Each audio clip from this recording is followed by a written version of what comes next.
Good evening, everyone. Welcome back to another wonderful tasting with the Virtual Tasting Society. Today, we're excited to welcome one of our favorite people in the whiskey industry, the very knowledgeable Dan. Daniel Crowell is here to share some of the latest expressions from Glenmorangie. This has become one of our favorite annual traditions. He was nice enough to squeeze us into his very, very busy schedule. So thank you so much, Dan, for being here, for sharing these drams with us. Those of us who opted in for swag, everyone's got a ton of swag, and any swag we got left over, make sure you come out to our Friendsgiving in November. We're going to clearance out all of it. But that said, we have seven. This year, we're doing seven expressions above and beyond. Everything from the new 12-year original to the famous Signet and a bunch of things in between. Glenmo's gone through a revamp, a repackaging, and some of the classic expressions that you know and love have gotten older age statements, new bottlings. But at this point, I think I'm stepping on Dan's toes. I'm going to let him take it away. Thank you, everyone, for joining us. I see a lot of familiar faces. Anyone who's here for the first time, welcome.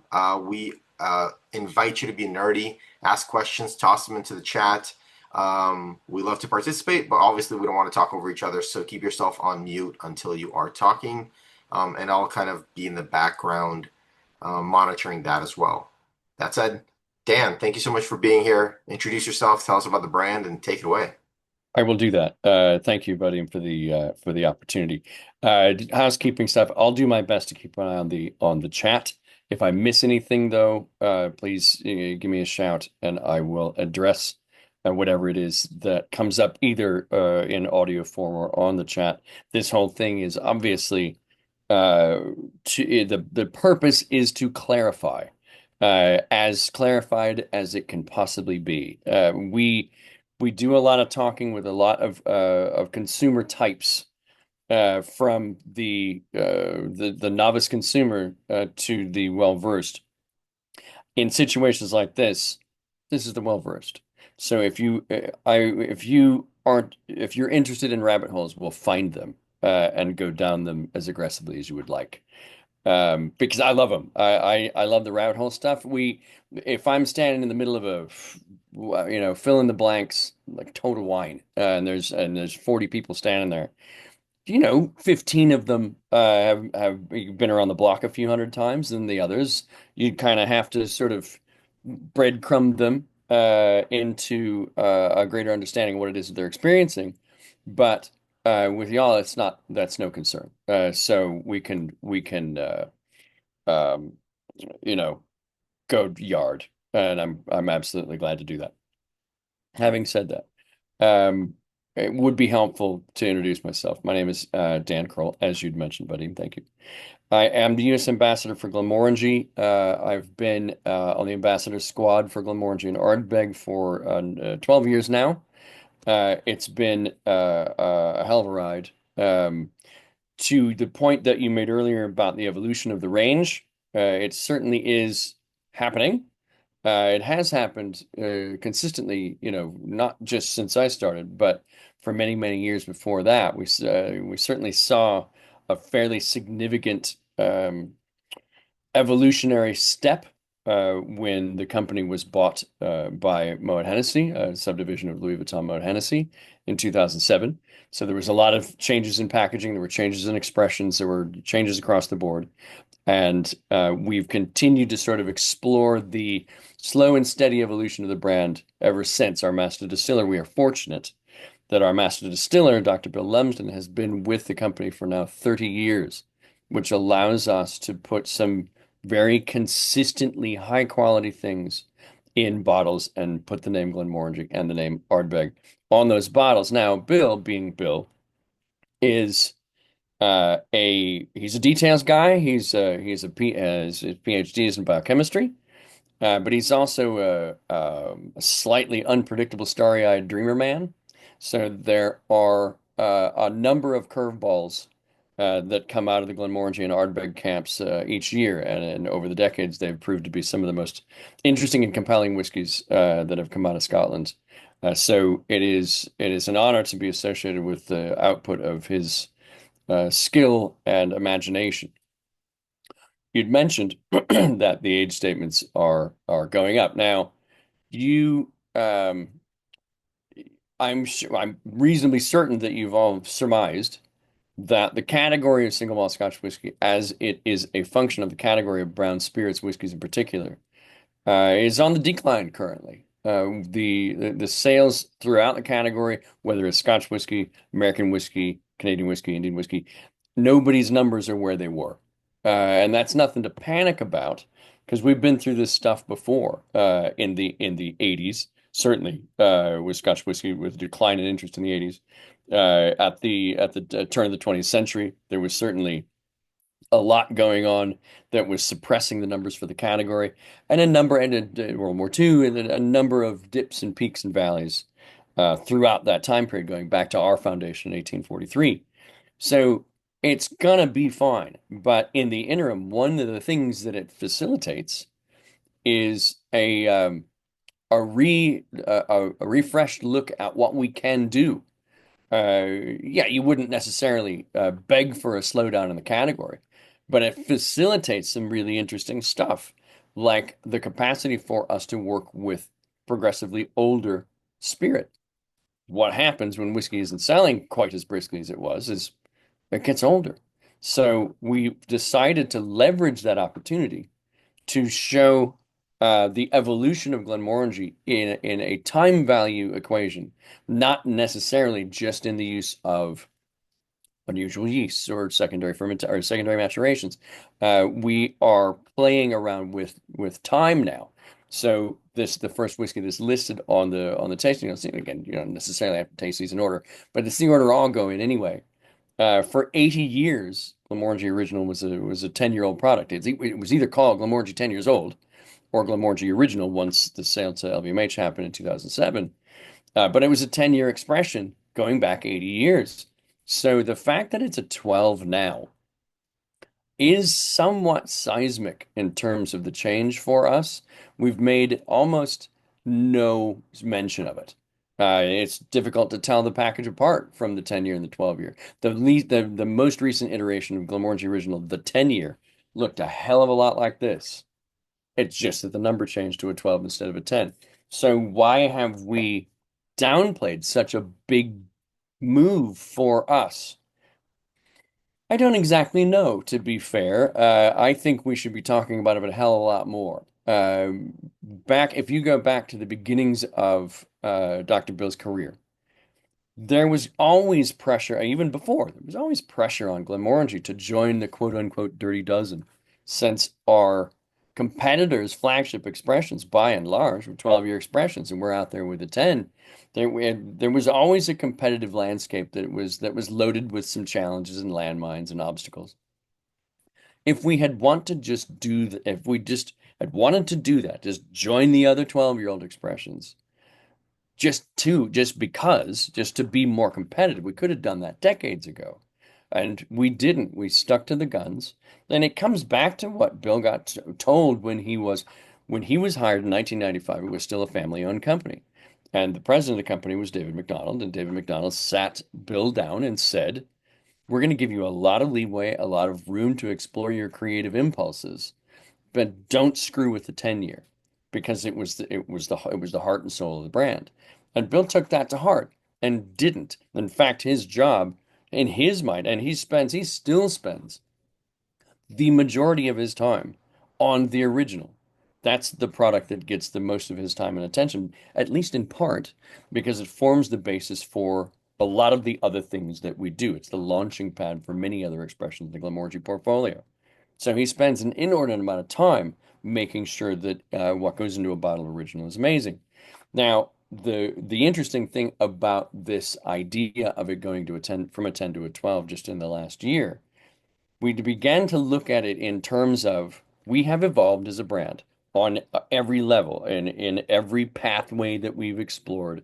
There's been an evolutionary process, except one, and that was the original. So our VP of Spirits, global VP of Spirits, and Bill sat down and decided to take a slightly different approach. And that different approach was to ask Bill, ask internally, no matter what original has tasted like for 80 years, is it the very best thing that we can put in a bottle?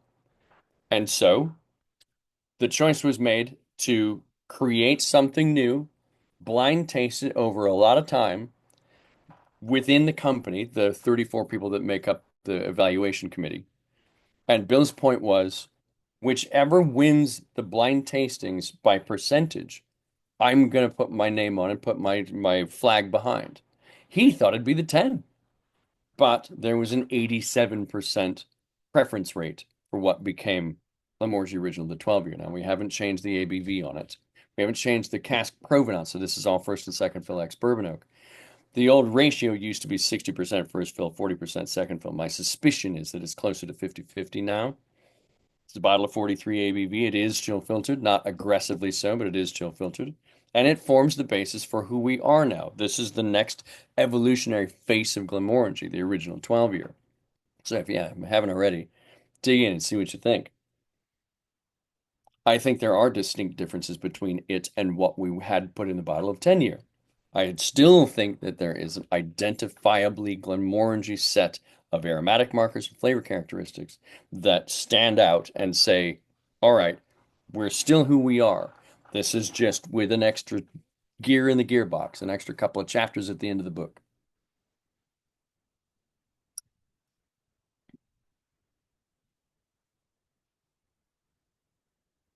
And while you're digging into that, we'll just kind of give you a sense of why it is what it is, how it becomes that, and some new-ish insights in terms of the next evolutionary phase of Glenmorangie. When this was created as a distillate, first fermentation time at that point was 55 hours. This is all unpeated barley. We are at this point using, well, at that point, we were using I believe we were just into concerto malt at that point. We might have been one strain earlier than that. Back at this point, DCLM strain, Saccharomyces cerevisiae. So no real big surprises in terms of the yeast used. This is stainless steel fermentation. And of course, famously distillation in the tallest copper pilot stills in Scotland. Now, tall isn't necessarily a thing. And in terms of, well, ours is taller, so our whiskey's better. It's just stylistically different. More reflux in a taller still is going to reveal more of the fruity and floral characteristics that would have been created during the fermentation phase. The oilier, sulfury notes that would have been inherent in the new make, well, not in the new make, but in the distillate, are scrubbed away the more that distillate vapors are in contact with copper. So this is, I think I've seen somewhere in the chat. This is bright, but I would agree with the comment that the 10 is brighter.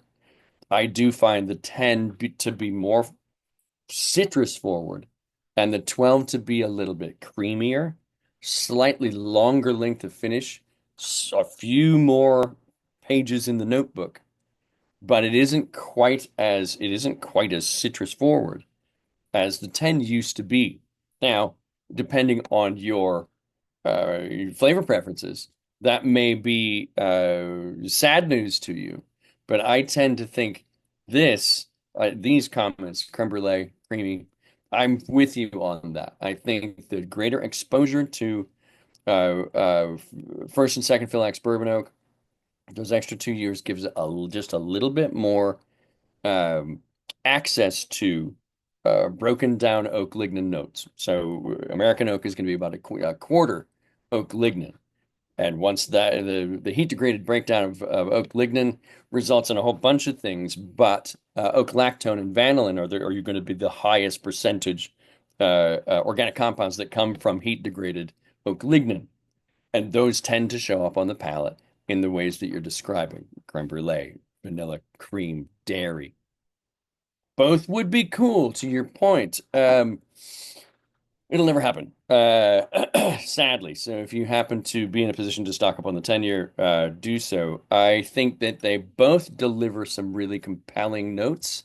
I think they're both really cool whiskeys, but this is the future of Glenmoe. The original 12 is here to stay. I stocked up on the 10, to be fair, because I love it. I think it's fantastic whiskey. I do, if I had to choose for the rest of time, I would choose the 12 because I think it's a more compelling and complete story on the palate. But yeah, I will miss the 10 to be fair and to be honest with you about it. Now, has anybody messed around with a bit of water in this? I haven't messed around all that much with water in the new original 12. So what the hell? I might as well.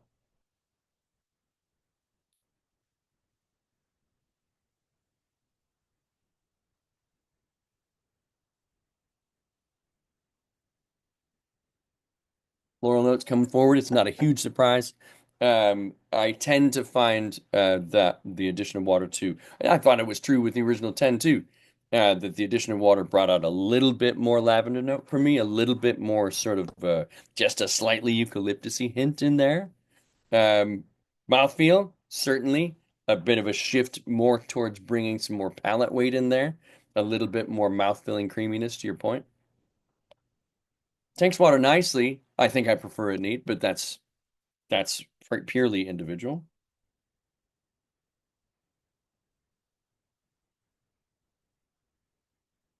Mm. The more I'm around it, the more I begin to be truly fascinated by it. As much as, and again, was always a strong proponent and devotee of the original 10 year. This just leaves you with a little more to think about. It's a tiny bit more compelling over the drinking experience, over the flavor arc and finish. It just gives me a little more, and I thoroughly enjoy that.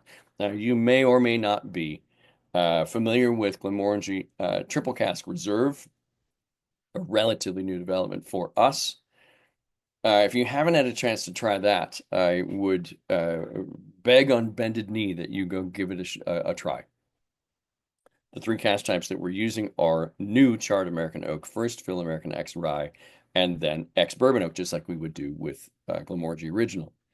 I find it's bottled at 40 ABV as opposed to 43, but I find it to be a really damn good liquid. And if you get a chance to try it at some point, and you want to send me an email and tell me that you think I'm an idiot, which you could do that anyway. You don't have to drink anything. You can totally do that.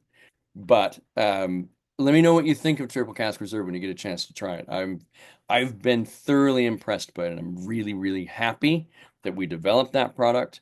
Not just because I think it has its handshake and hand out to a slightly broader audience, but it also allows us to have more substantive conversations with our pals in the American whiskey enthusiast audience. The use of new oak, the use of rye oak, or vernaculars and flavor characteristics that register as positive things with those folks, even though we're not trying to put a thing in a bottle that tastes like an American whiskey. It's just a shared set of concepts. And I think it executes those exceedingly well. And yes, it sits on the shelf under $40, typically wherever you find it. Um, so that's Glenmorangie, the original 12 year. Now I'm pointing that out now because it isn't exactly reflected in the next whiskey. The basis for Palo Cortado 12 year would have been original 10 year. So we would have done 10 years in ex bourbon oak, typically first and second. Well, you first and second fill definitely, but typically about 60-40. And then whiskey two saw its final 2 years in first fill Palo Cortado sherry cask. So when you're tasting through this, you may sense the ghost of Glenmorangie Original, the 10 year, floating around in there. Now, this was what we call one of the expressions released in the Barrel Select Releases series. In the Barrel Select Release series, that most of that went through Total Wine and More here in the US. Not all of it, but most of it. And you may find some still on the shelf in certain places. We haven't made this. It was a one-off, and we haven't made Palo Cortado in a number of years. But it is still in spotty little places in retail. And typically, I was just in, let's, well, that, okay. Um, As far as Paulo Cortado goes, I was just in Nashville recently, and that Total Wine still had some. But that giraffe, I love that giraffe tin. To your point, I think it was a fantastic package, and that's a hell of a price. So now we're up to, I believe we did these at 46. I'm almost positive we did. So, final 2 years in a dry sherry style. If you find yourself in need of um, a certification program that doesn't exactly have anything to do with whiskey, but helps you to understand whiskey a hell of a lot more, the Certified Sherry Wine Specialist course is certainly worth looking at. The Cognac 13 was amazing, to your point. That course, which I believe is sponsored by Lestau, but put on by a different group. If you get a chance to sit for that course and exam, it will help you to understand sherry a lot better. It certainly did for me, and subsequently, the effect that different types of sherry cask have as either primary or secondary maturation vehicles for the whiskeys that you know and enjoy and love. In this example, Palo Cortado 12, Palo Cortados and Amontillados aren't light years apart in terms of their stylistic differences. Essentially, what you're looking at in terms of how sherries are different from one another, they're either the wine base is either fermented dry or it isn't, and the subsequent wine is either oxidized, a little bit oxidized, or not at all oxidized. All of those things have the net effect of showing you where it's going to end up on the sherry continuum. In this case, Palo Cortado starts its life like a Fino, fermented dry, and the floor yeast inside the maturation cask is allowed to form so that the wine underneath is sealed off. It doesn't oxidize. A Fino sherry or a Manzanilla sherry, which is a type of Fino sherry, those things are what they would call biologically matured. So matured with a layer of yeast on top. So they don't oxidize. They don't turn brown. They don't get those nutty baked goods notes to them. Now, Palo Cortado and Amontillado start their lives in biological maturation and end up in oxidative maturation because, and depending on the style that you want, you either decide to kill the yeast off by adding grape brandy sooner to that equation, or you allow nature to decide to kill the yeast for you. In the case of killing it yourself, making that decision, that ends up being Palo Cortado. If you decide to let nature decide whether it's going to be a Fino or an Amontillado, then you just sort of sit around and wait for the yeast to either live or die. In this case, it was up to the sherry producer. Now, sherry casks, there's a tremendous amount of confusion out there, a lot of suppositions and disinformation that happen as a result of either sometimes, willful, misleading marketing statements, or just people filling in the blanks. But the truth of the thing is that the preponderance of the sherry casks used by the whiskey industry are created for the whiskey industry. They typically start as new oak. They're typically American oak. They're typically filled with the sherry style that the whiskey people want already as its own sherry style. Then the sherry is drained, the cask is sold to the whiskey industry, and the sherry that comes out of that new oak gets distilled into the spirit that ends up fortifying the sherries that you would buy as sherries. So nothing goes to waste. It's just not quite as storybook as one might think. Whiskey's more popular than sherry. So sherry sourcers, sherry sourcing cooperages, they're making just as much money creating sherry casks for the whiskey industry as they are making sherry, if not more. So there has to be some give and take there. And if you're creating sherries the old-fashioned way, new oak has nothing to do with it. You put what you want to become a traditional sherry into new oak, and screwed it royal. What's going to come out of that cask is not going to be any traditional sherry style, but the cask will taste like the whiskey people want it, so you sell it to them, and then you distill the sherry that came out. So we're not hiding behind the fact that that's exactly what we do too. Jose y Miguel Martin, one of the biggest sherry cask fabricators on earth, and a highly respected sherry bodega in and of itself. We do almost all our business in terms of sherry cask purchasing through them. And we're not the only ones. They do the lion's share of the work for the industry. So having said that, we'll jump into, I will, I haven't drank it yet. It's a bottle of 46 ABV non-chill filtered. This is, again, the 12-year Glenmorangie Barrel Select Reserve Palo Cortado Cast 12 in the Kelly Green label. So don't mistake it for Quinta. It's not quite pine green. It's Kelly Green. And you said this is from a couple of years ago, so this is quite a Yeah. trip, Yeah. So we followed this with Calvados cask. which we tried Uh last year. well, yeah, it was lovely. So this came before Calvados. Yeah. So for After cognac, before Calvados. so anyone, so this is what, 23, I guess, or yeah, this would It's have been about right. 23, Let me think about 22. that. So we did Malaga, we did cognac, we did Palo Cortado, we did what the hell I just say? Calvados. And then there was I think it didn't come here. Is that right? Yes, it didn't come here. There was an Amontillado sherry cask barrel select release, but it didn't get shipped to the US because that same year we produced Cannonball Estate 15-year batch 3 Amontillado cask. That came to the US. Barrel Select Reserve went pretty much everywhere else.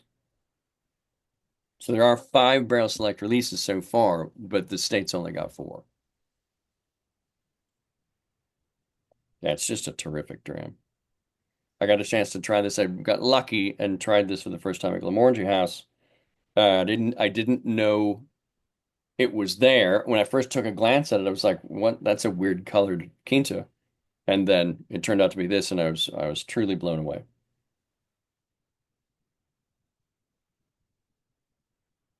Oof. Man, that's lovely. For the scholastic argument, drop a little water in.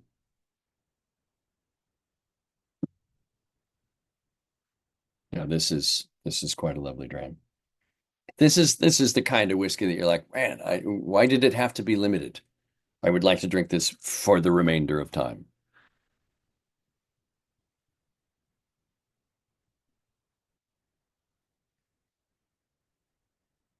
Nice. Water brings it just a little bit more fudgy edge to it. I think I prefer it neat, but water is not damaging at all. Just shows a little bit of a different facet of the whiskey's character. More cinnamon, more baked baking spices coming out, or not. It's disregard all. I mean, it's just my face. I don't know what's happening in anybody else's face. True. The remainder of time plus a day. Hmm. Oh, man, that's a good drink.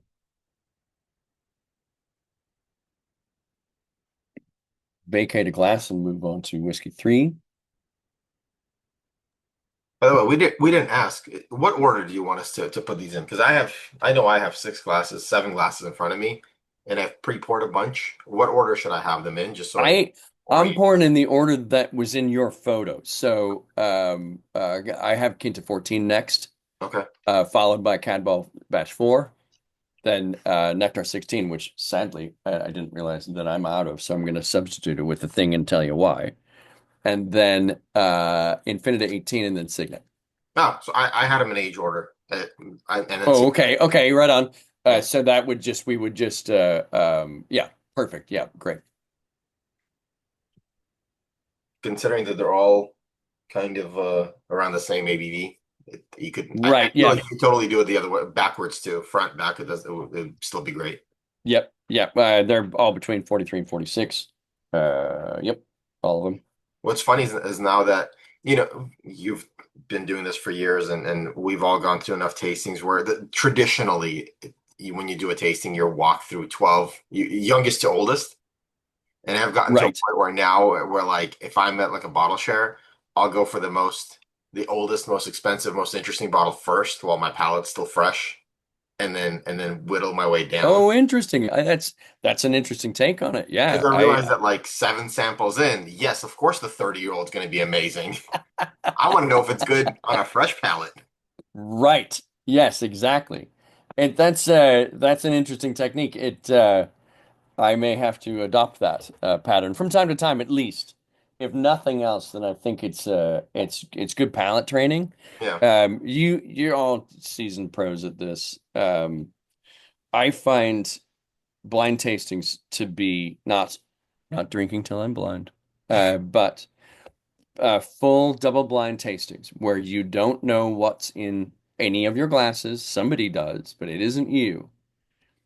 It takes away one of the things that comes as a result of sitting for blind tasting exams and things like that is that you discover just how powerful confirmation bias can be. Yes, indeed, aggressively humbling experiences.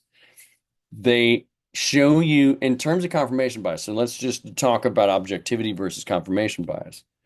Confirmation bias, if you believe a thing is going to be in your whiskey, or if you believe that there's going to be an aromatic or flavor characteristics or whatever, even if they're not there, if your if your belief in that and the presence of it is strong enough, then you'll create the neural pathways necessary for those flavors to occur to those flavors and aromas to occur to you, even though they're not there. So sometimes you're tasting your expectations and not the whiskey, and it's difficult to separate yourself from them in any other way than a truly double blind, somebody else poured everything, told you nothing, set it in front of you and go. It What you do by default is that you taste objectively because you have to. You've got nothing to confirm or deny. So what you're tasting is your purely objective viewpoint on the whiskeys that you are tasting blind. Let's talk about that. Beyond the age, nothing. Same concept. So when Quinta was in a black bottle, it was a 12, 46 ABV, final 2 years, and that's not true. I'm lying to you. The 14 has a slightly longer length of time in Ruby Port, about 2.5 years on average, just so that we're clear on that. So it used to be a nice, simple, mathematical 10 plus 2, real tidy. And then it became a 14. And so the assumption at the time was, oh, so that's 10 plus 4. And no. And I actually sat down with Bill and asked him what the deal was with that. He was like, well, what we discovered was then we did some Ruby 4-year Ruby Port finish. It was just too much. The Ruby Port spoke a little too loudly to have it make contextual sense in Kintaruba. So these are essentially uh, 11 plus 3, 12 plus 2, maybe a little bit of 13 and 1. But on average, you're going to be at about 11 and a half and 2.5. 11 and a half in ex-bourbon oak, 2.5 in first fill ruby port cask. This is for the 14. But for the 12, again, a nice clean 10 plus 2. Oh boy. And the 12 was a hell of a whiskey. I tend to find that the old Black Label 12 was a little more like dark cherry forward, like blood orange and dark cherry between the fore palate and mid palate, just right there. This to me tends to go a little more.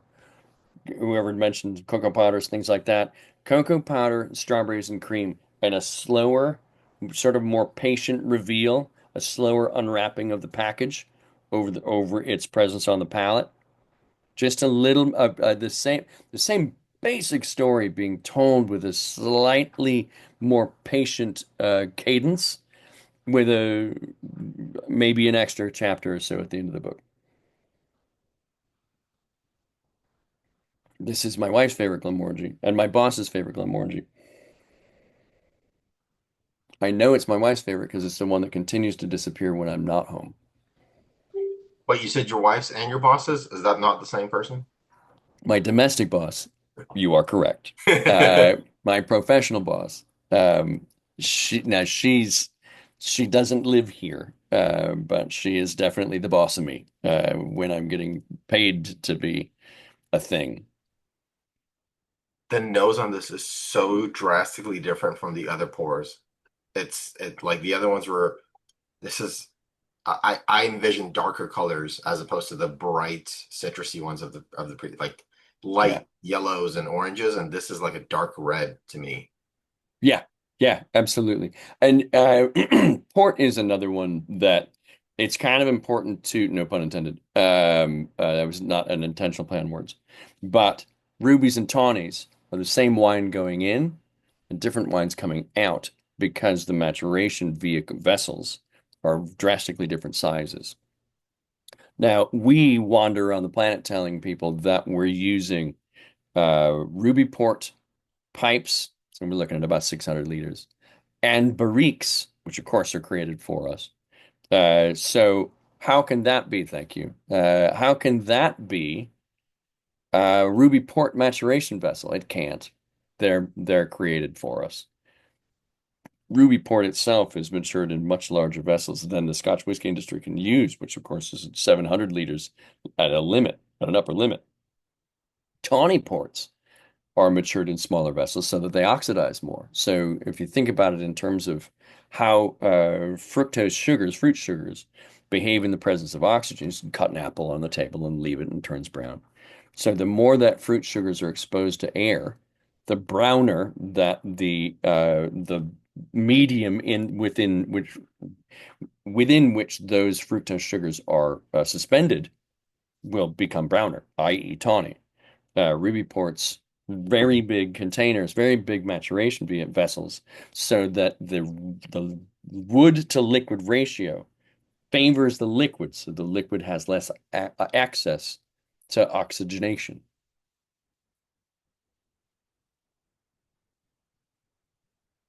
I love the color too. It's one of the more unique colored Glenmos out there. Everything that we do that's at least 46 ABV in the bottle is not chill filtered. Anything that we do that's under 46 is. There are certain choices that can be made in terms in production terms as far as chill filtration goes. The temperature at which the whiskey goes through the system can be made colder or warmer. Fatty acid micelle formation or haze can be more or less aggressive based on the ambient temperature of the liquids that goes through the filtration system, and the density of the filters can be dialed up or down. We tend to go through warmer with a looser filter. So our chill filtration regimen is not particularly aggressive, and that's entirely Bill. Bill sits on the ISC, the IWSC, and IWC judging panels, and he's very sensitive to overly chill filtered whiskeys. It feels like they tend to there's not enough structure there. So he's very careful not to steal the structural elements of the whiskeys that he creates. So speaking, okay, let's talk about tawnies. Now, is that a comment based on the preference for drinking tawny port or whiskeys influenced by tawny port, Jeff? Whiskey's influenced by tawny port. Okay. Got it. And I get where you're coming. Do you have is there like a flagship that you tend to use as a benchmark for Tawny Port, either Tawny Port matured or Tawny Port finished single malt? I don't have one. No, they're just, I just always, I just find Ruby tends to be a little sweeter. I'll give Uh, you that. Yeah. and the tawny ports, I don't think mask the distillate as much. Fair. Okay. Yeah, I like where you're going with that. And to a degree, I think it makes a certain amount of sense that uh, each of those liquids, the tawny port and the whiskey itself, have had oxygen-driven maturation notes that might sync them together a little bit more. Um I don't know, with a little more nuance, possibly. If ruby port finished whiskeys get a knock, it's that the port influence rides a little bit on top of things and becomes a little too sort of obvious that where the source of those secondary flavor characteristics are coming from. I hope that we don't fall into that category, but I understand that when we get sort of lumped in. The on the American side of things, the obvious ruby port influenced whiskey here in the U.S. is Angel's Envy, and you can decide for yourself whether you think the port influence there is too much or not enough. But they certainly ruby port is the secondary cask of choice for them. The cocoa thing, I was a little bit when this came out, I was pleasantly surprised to find that dry, dark cocoa thing was still there, and actually a little bit more present to me because the big dark cherry and blood orange notes were just a little more subdued in favor of a more sort of strawberries and cream approach. Now, water, there's not much left in here, but I'm going to go for it. Again, I'm trying not to taste my own confirmation bias.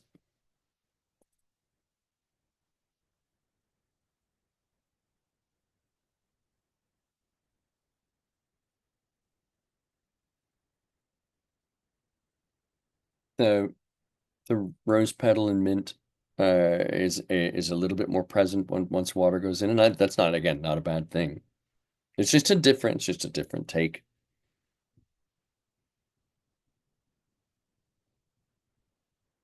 It's fantastic, Durando. As far as the core range, if it's anything that's under 18, the core range, this is the one that I tend to reach for the most frequently.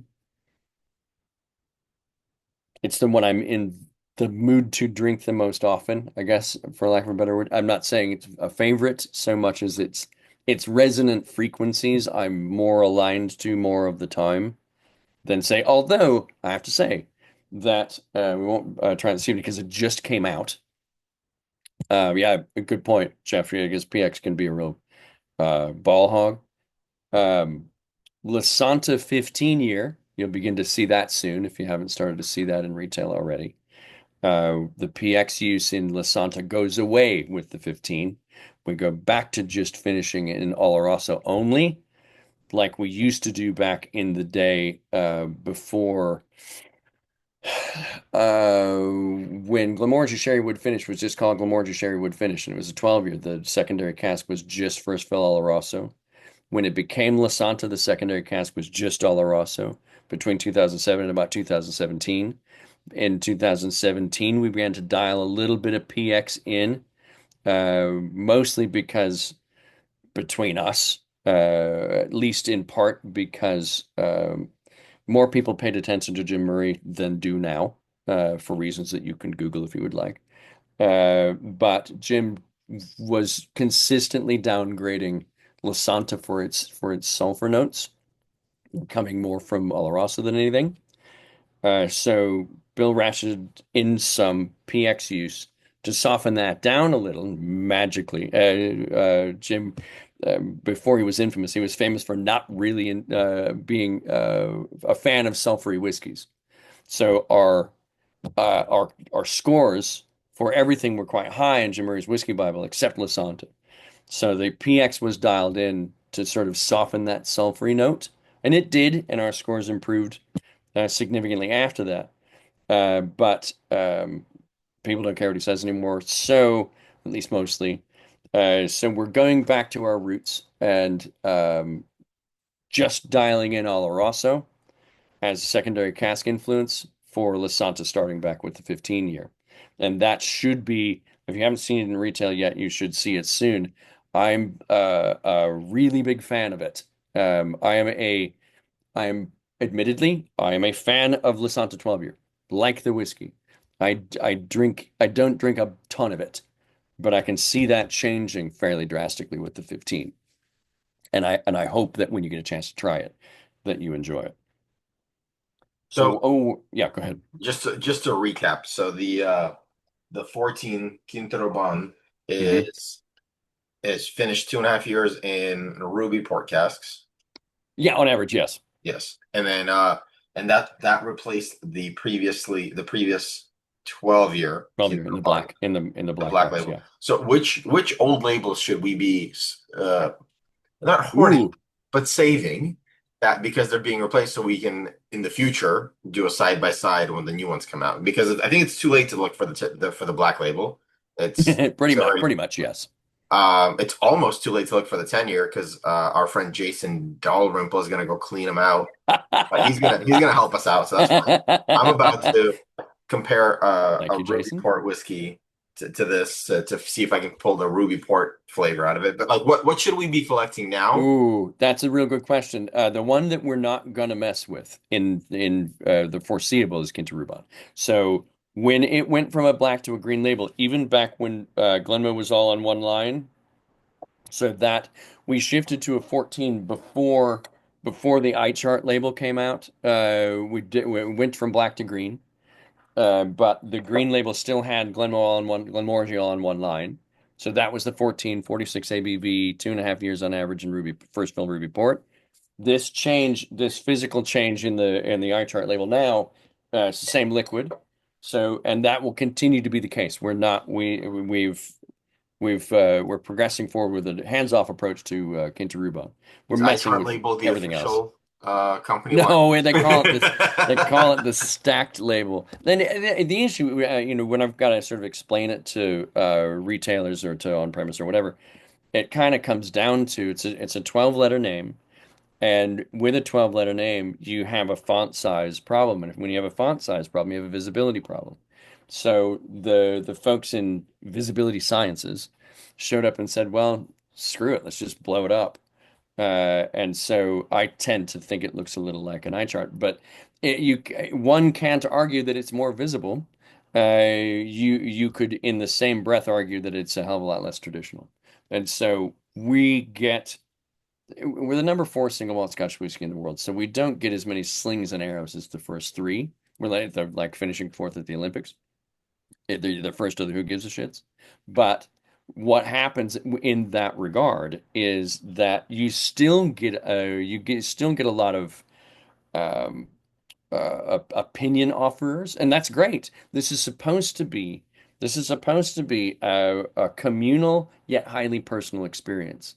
So when you've devoted your time and resources to getting to know a brand and its livery uh, evolves, for lack of a better word, then the emotional connection to that liquid can be um, altered or shoved through a different filter or prism.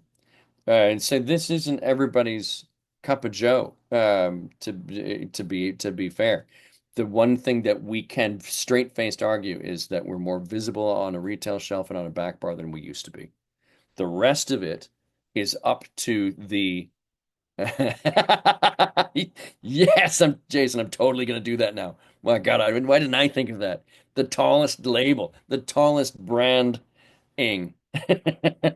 In addition to the tallest stills. It was subconscious, I'm sure. But yeah, I suppose I will start claiming that even if it's not true.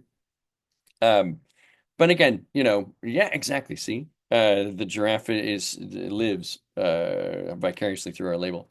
Um, you're the consumer, you gotta you what you think about a brand's approach to making whiskey and the result of that approach is entirely your domain. Nobody gets to take that from you. If you're into it, it's the right thing. If you're not, then screw those guys, including us. If it's a decision that we've made that has put a barrier or even part of a barrier between us and you in terms of the emotional, cultural, uh, um, communal connection between you and the whiskeys that are produced by Glenmorangie or fill in the blanks other whiskey maker, that's you. That's yours. That is your intellectual property, and you get to hang on to that as hard as you want. It is no one's no one's place to try to remove or separate you from that. So, you know, everybody can piss off basically, um, including us if we need to. So we'll move from there. So this is going to be Cadball Estate Batch 4. So what we did with the Cadball Estate series was we tried to, again, when you're the number 4 single malt in the world, you have to produce a lot of whiskey, but you can do a lot of things because fewer people are paying attention to what you're doing than the big three. So in this case, we got to do something hyper provenance focused. So we grew all the barley on our own fields, and we used ex bourbon oak for the first two, for batch one and batch two. All ex bourbon oak, almost exclusively first fill. So if you go back to batch one and batch two at Cannonball Estate, they had the name all on one line labels, both blue, almost identical, difficult as hell to pick apart. Then when the label changed, when we went to the eye chart, oh sorry, I can't see that. When we went to the eye chart for the Cannonball Estate series with batch three, that was uh, primary maturation ex bourbon oak, finished in for a couple of years in first fill Amontillado sherry cask, which is why we didn't get barrel select reserve Amontillado cask in the U.S. And now here we are with batch four. Now, this is an even more aggressive sort of provenance story because we grew all the barley ourselves. And the cask type that we're using exclusively for this one, it's not a finish, it's an exclusive cask type, is the same cask type that we used to create the Astar whiskeys in 2008/9 and 2017. So this is full maturation in designer bourbon cask. If you ever wondered what kind of word salad gobbledygook that means, it isn't my favorite terminology because I'm from the Gloria Vanderbilt jeans era, and that just kind of makes my skin crawl. So this whole designer cask sounds made up and slightly BS-y. Let me tell you about it. Designer cask is actually really, really fascinating. If you anybody own a bottle of the Star from 2008/9 or 2017, Jeff, you don't count. I'm sure you own like billions of them. Yeah, Jason, it's amazing. Which do you remember which one you had? Was it the 2017 or the 2008/9? I think it was the 2017. Okay, It so was it's at one of the biggest one of the bars with like the widest selection of whiskeys in the entire Twin Cities, and it was so and someone else had it and they passed it around. They're like, you have to try this, and he didn't have much left when he got the when he got the glass back. yeah. So batch three, Michael just said when batch three is new box. With the barley, with the kind of the stylized barley growing up. That but shit. Oh, damn it. I left it. Oh crap, here it is. Hang on. Hang on just a sec.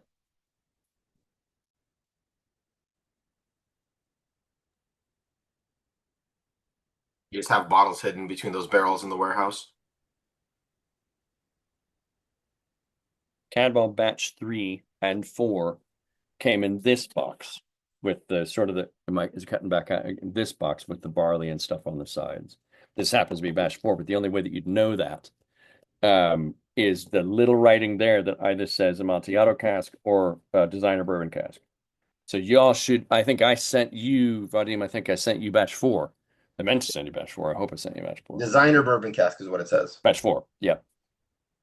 It'd be easier if it said batch 4, but Wouldn't it though? We tend to make things artificially difficult for ourselves and for our consumers. I will So say you guys win the award for hardest to read ABV on any I know. What the hell? It's like we're hiding blue it on in blue. some It's great. cryptic, yes, blue on blue in tiny little agate script on its side. It's insane. How did TTB approve this?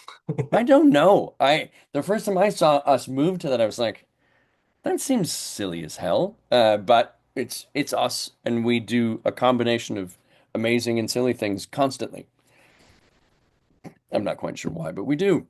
So 3 and 4 come in this stylized barley box. 3 again was the Amontillado finish. 4 fully matured.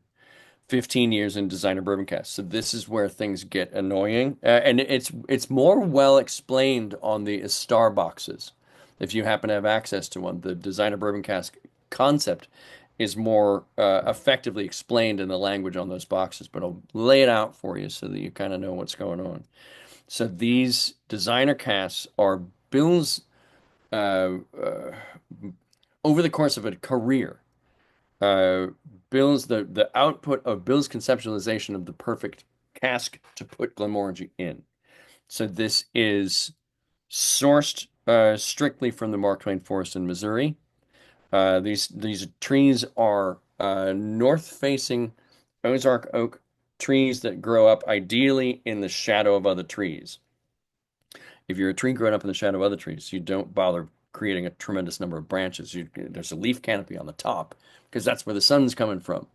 You don't grow particularly fast, so the growth rings are closer together, and you've got fewer branches as a tree. So fewer branches means fewer knot holes, and fewer knot holes means fewer leaks. So we're looking for at least 125 years of growth, 12 to 16 growth rings per inch, all from the Mark Twain Forest in Missouri, felled and air seasoned for 3 years before heading to the cooperage.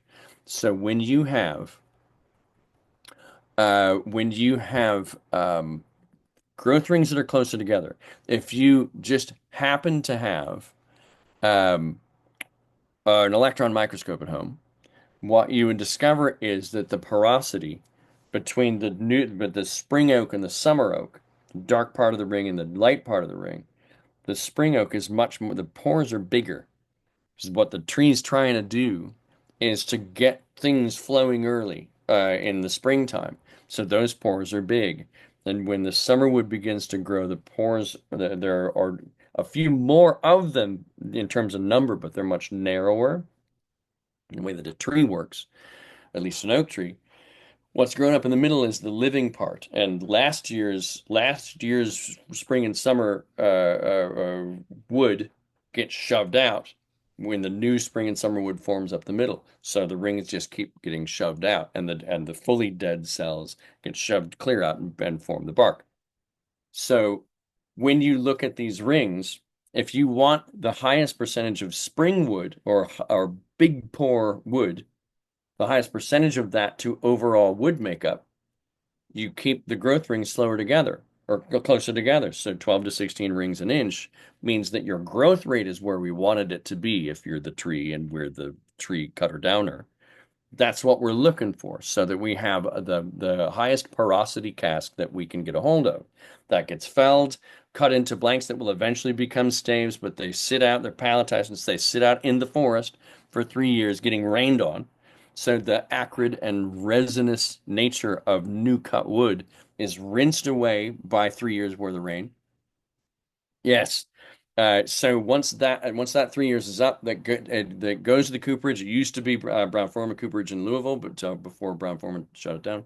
So these would have been BF coopered Ozark oak that got coopered, heavy toast, light char. So we're talking about a 50-minute toast and a #1 char, which is a somewhat rare thing, particularly if that cask is then gonna spend 4 years in bourbon land. Well, in this case, in Tennessee whiskey land. So those casks are coopered to our specs. Then we lease them to our friends at Brown-Forman. They put a fairly famous whiskey in it for 4 years to the day.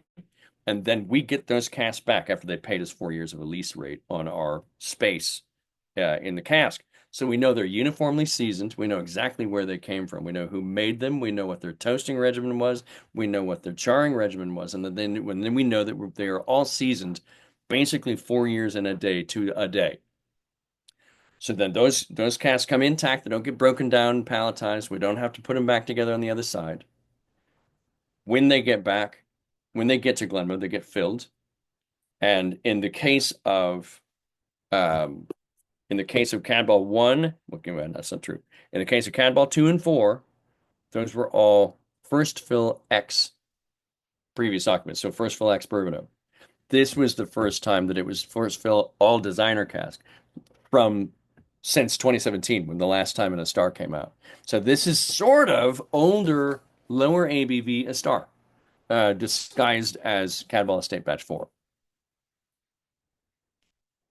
A Star, the 2017, a Star is one of the few expressions you guys released that was cast strength, right? Yeah, we don't do it much, and it was even lower ABV than a Star 1. So a Star 1 came out at 57.1. And it was Brendan McCarran, who was second in command back in the day at Glenmorangie, who came to Bill and said, "We are collectively idiots if we don't do a Star again." And Bill said, "Okay, your gig now. Figure it out." And so Brendan's perception of the original A Star at 57.1 was that it was, yeah, pretty much a cast strength, but that it was tight. It was closed off. It needed either a bunch of time in the glass or a glurg of water. So his point was, I'm going to engineer in a Star that out of the bottle is stunning without any real assembly required. It was his choice to make Star number 2 bottle at 52.5. So just, not a tremendous difference, but if you tried them side by side, and it's not quite fair these days because they've now both been in the bottle a long time, bottle conditioning being what it is. It's not neither of them behave the way that they used to. But in the day, when 2017 A Star came out, I had to agree with him that it was brilliant without any tinkering. And that was his goal. We've been talking at length within the brand about cast strength whiskeys. And I can't say that there's anything directly on the horizon, but I can say that we're more serious about looking in that direction. Now, if you happen to get a hold of some of the high end to extremely high end Glenmorangies, of course, they're going to be bottle cast strength, but they will set you back a king's ransom in certain cases. So if they're not cast strength, you can come and kick us in the face. We are relaunching. Can I say this? I think I can. Yeah, we announced it. We're relaunching a permanent 25 year, which we're really looking forward to. I don't know what the bottling strength on that's going to be just yet, but it will see some influence of Madeira cask. Those of you who remember our old 12-year Madeira wood in the green tube, which was my favorite whiskeys that we ever produced, will be happy to know that we're returning to using Madeira cask. Be less happy to find out what we're charging for the bottle. Although I was surprised that it is downright reasonable compared to what I thought we were going to do, and stunningly reasonable compared to what we charge for our Big 25.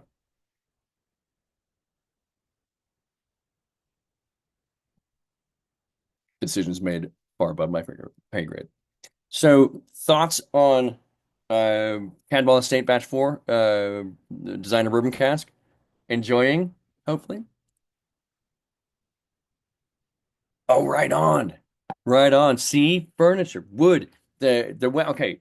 I need to geek out a little bit farther about wood, but particularly American oak, because of Tyloses and medullary rays. They don't get talked about much, and at least part of the reason that American oak gets chosen as much as it does to hold liquids like whiskeys is that the tree is prolific at creating barriers in its old growth layers so that liquid isn't translated through the parts of the tree that are no longer active. These little sort of balloonish membranes form every few inches that keep liquid from flowing through the older growth. And they're called Tyloses. So as long as American oak well, and other oak species have Tyloses, it's just in lower concentration. But Tyloses, as long as you quarter saw your oak, then you keep your Tyloses intact and the liquid doesn't shoot out the ends of the staves because the Tyloses are in the way. So it's a much more liquid tight or watertight structure. Our pals in Japan grow a thing called Mizunara, and Mizunara is not devoid of Tyloses, but there are far fewer of them. So not only is Mizunara a pain in the ass to work with because it's really not a functional cooperable wood until the tree is about 250 years old, but most of the tree is gnarly and curly, and you couldn't cut it straight if you wanted to anyway. So though we only really harvest about 20% of Mizunara oak in cooperable form, and it still leaks like a sieve, even if you quarter saw it and do everything that you're supposed to.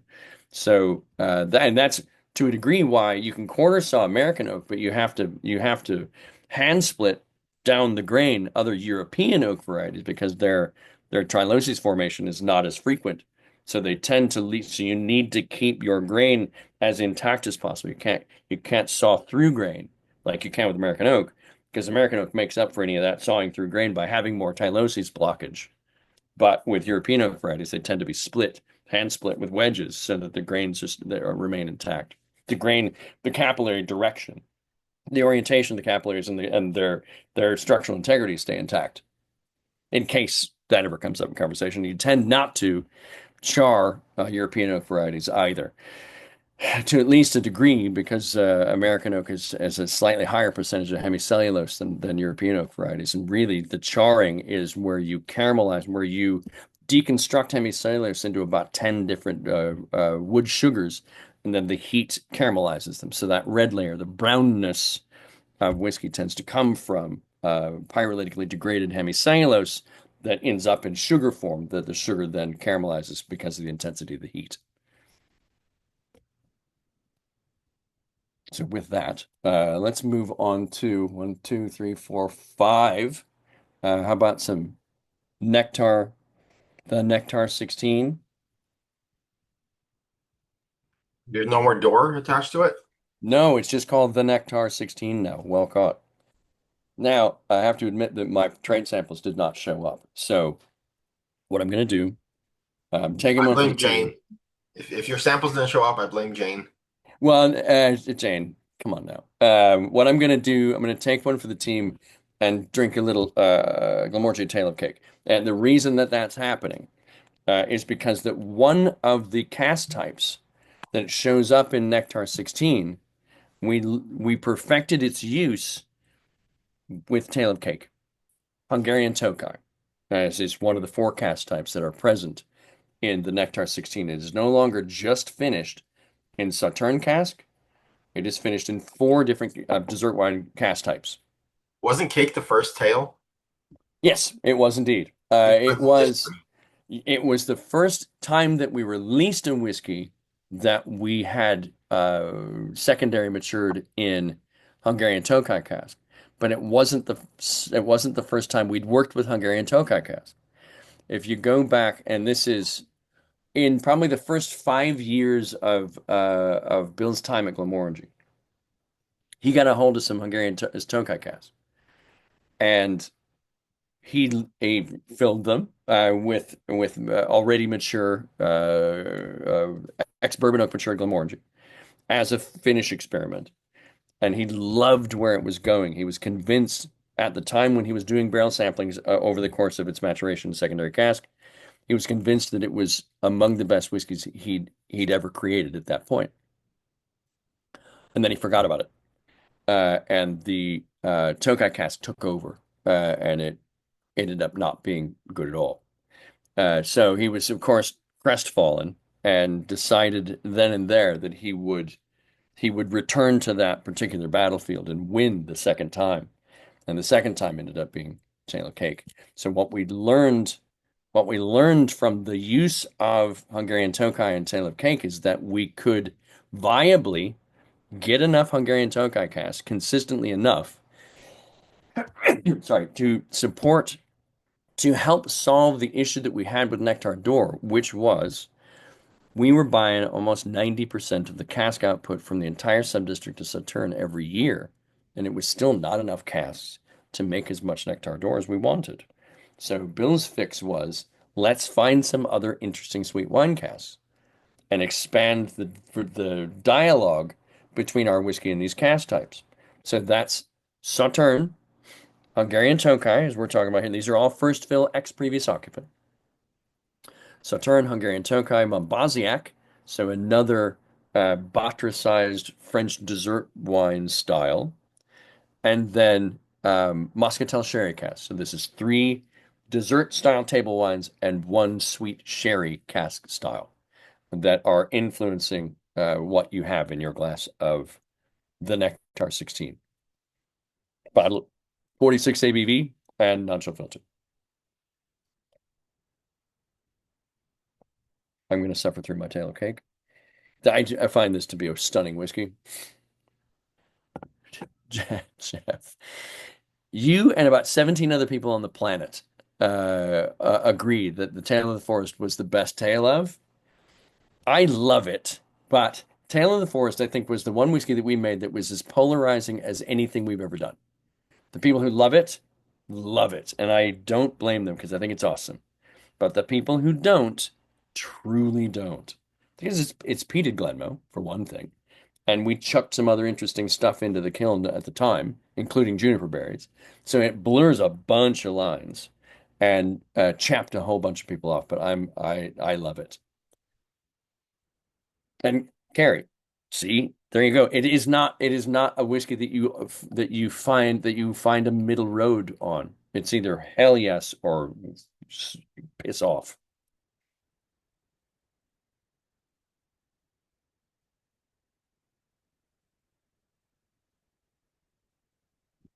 Man, it's been a while since I had cake.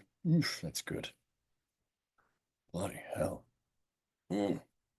The thing I would tell you from at least from my perspective about Tale of the Forest is that it's the whiskey that we've produced in modern memory that's probably the hardest to distinguish as a Glenmorangie. So in that case,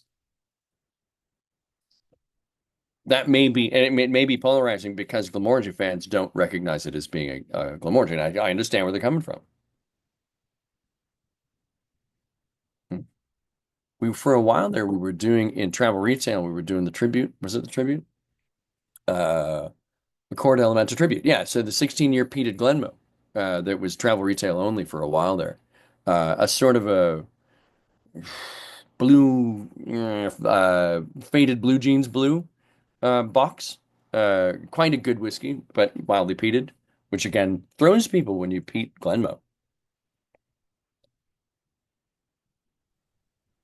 As a testament to Glenmoe, it happens every time. I'll say I'm mostly a American guy, mostly a bourbon guy, rye Yep. also. When I do single malts, because I do almost all these tastings, I've done all of them with you guys. When I do single malts, it's usually at this point 4 or 5 that I start to really like it. But it's usually $300, $400, $500, and I looked this up and it's $80. 80. Right. It's Yeah. such like a testament to you guys that it's the fifth one in line. It's a 16-year. Normally we're 4 times this price point, and here it is under $100. It really is. I appreciate that perspective. And I think what we try to do at Glenmorangie is to maintain a certain level of sanity and approachability. Glenmorangie, just as a structural sort of set of flavor characteristics, it's important to us to maintain an approachability in direct balance with complexity. So if you can do both well, then that's going to be a successful whiskey. But if you're going to do both of those things well and nobody can afford it, then it seems like you've missed your calling as a cultural communications conduit, because then you're just not communicating with anybody. It's being held for the sort of the I don't know, the blue bloods, and it's like they got enough shit already. Why leave some for the rest of us? And I think we're dedicated to that approach as much as we possibly can be. We do try to keep things as reasonable as we possibly can, and I appreciate the call out there. And I'll say it doesn't hurt that orange is my favorite color, and the swag, the triple. Oh, the thing that the triple flask in the leather thing. It Wasn't that cool? reminds me of Trivial Pursuit. The pie pieces. Yeah. It's brilliant on a lot of levels. It's the best swag we've got. Yes, I never put that together. The Trivial Pursuit pie, of course. We may still have some of those. But even if you want to remind me, maybe let's talk on Tuesday or something. If we still have them, I'll send you some. Because we haven't fabricated them in years, but we may still have some in the warehouse. Somewhat. Some of the triple flask in the leather That's what you shoulder sent pouch. me. We got it out. Oh, that's what you have. Yeah, You have that's those. what you Oh, sent me great. for everyone. Yeah. Everyone got some. Yes, that's fantastic. I was hoping that we were able to get you some of those. That's Yeah, great. yeah. We got But those. they may be gone now. You may have the last of them. And that was it's old school. Those came out oh golly, I think that they came out in like 2015 or something. So they've been around the block for a while. They're cool as hell. And bad they're not labored with the iChart label, which is I don't have an issue with it. It's fine. Where are we? Okay. Oh, Infinita. Okay, so the it's not a deep dark secret. Infinita is the same. It's 18. We didn't do anything. We didn't change anything. It's the same formulation. 70% of the what goes into a bottle of Infinita stays in ex bourbon oak throughout its 18 plus year maturation life.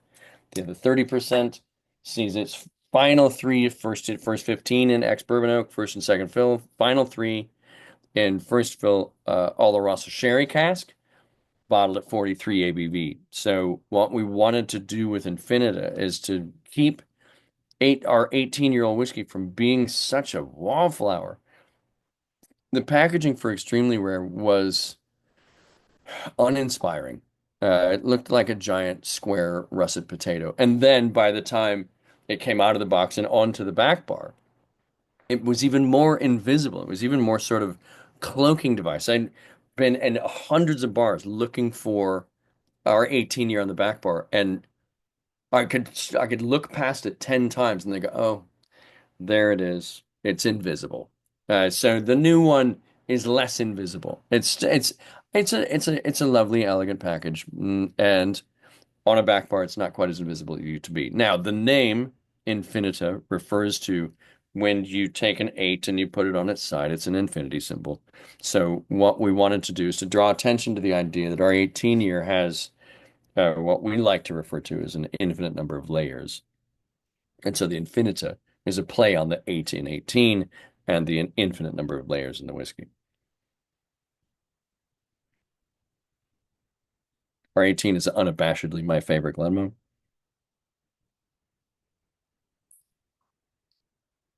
I do think that for whatever reason, and I haven't quite figured out why it's such a thing, but R18 is not, water is not its friend. To me, it's just not its friend. And it's older and it's more fragile chemically, and so it's more likely to sort of come apart at the seams.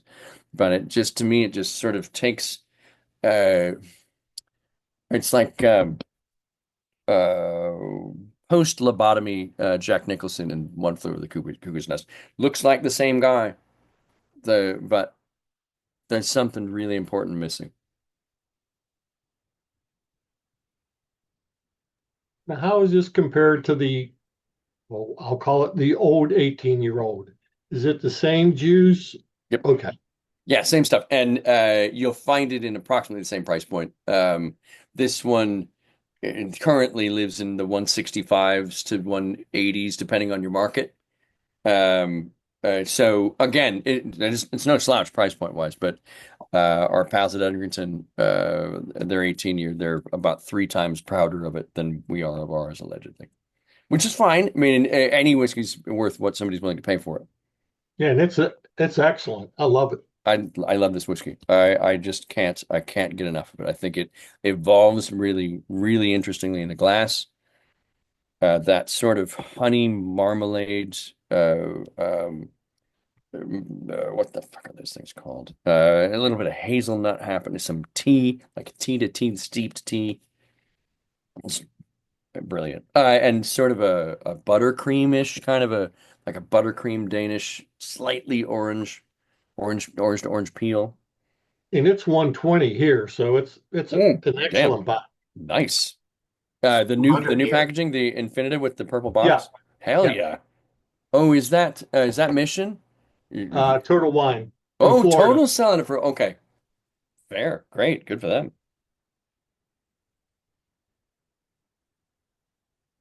Shelf price is usually somewhere between 165 and 180 in terms of just shelf sets around the country. Tony's in Florida, so I don't know how he's beating LA prices. It's Yeah, wow. There you go. Well, the bad thing was Total Wine sent out coupons when they opened a new store. Oh, So if you spent $250, you got $100 off. bloody hell. Yeah. That's a coupon. Wow. All right. Maybe they can have a grand opening every week. They'll Moving to love Florida. that. Mm. Oh, boy, that's good. Damn, that's lovely. But that one tends to be a bit of a surprise for folks because it's on its surface, it's a little disappointing that it's 46. I mean, 43.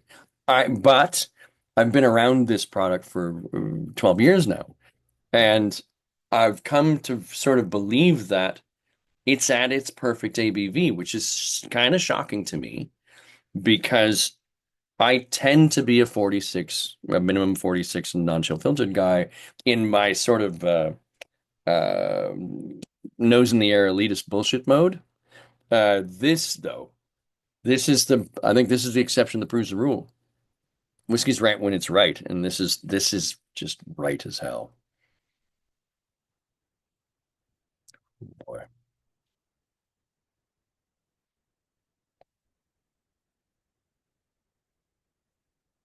And it's not, it's not, I'm not just like hanging things around Macallan's neck. It's a lot of people's 18-year-old whiskeys have gotten prohibitive. And we're doing our best to toe that line and to not lose ourselves up our own egos. Interestingly enough, I remember when I first started getting into whiskey, Glenmo was always the more expensive compared to like Glenlivet and Glenfiddich, the 18. Yep, yep. Um, so much better. Well, and we still sort of dodge and parry around each other in terms of our relative price points for these things. But I am, and I like their whiskeys a lot. There are expressions of Glenlivet that I think are exceedingly well produced, and the same goes for Glenfiddich. Same goes for Macallan. Same goes for Balvenie. Lafroig, anybody, but more everybody's making examples of stunning whiskey. I think Bill is at a place in his career where they're not all hits. And I asked him one time, I was like, man, do you ever like foul tip something into the cheap seats? He's like, well, I've been doing it a long time, so my success rate is pretty good based on having screwed up a bunch of times earlier on. So we are, I think, the beneficiaries of two things, of Bill's 30 years of being Bill, and our blender, Jillian McDonald, is a dear, sweet human being who also has just a really stunning palate. She's an exceedingly talented blender, and we're really lucky to have had her access to her skill set for the last, 18 years, I want to say. Yeah, maybe closer to 15, but she was head distiller at Penderyn in back in the day. She was the first female lead distiller in the UK, maybe just in England. Well, it's Wales, but one of the first female head distillers in the category.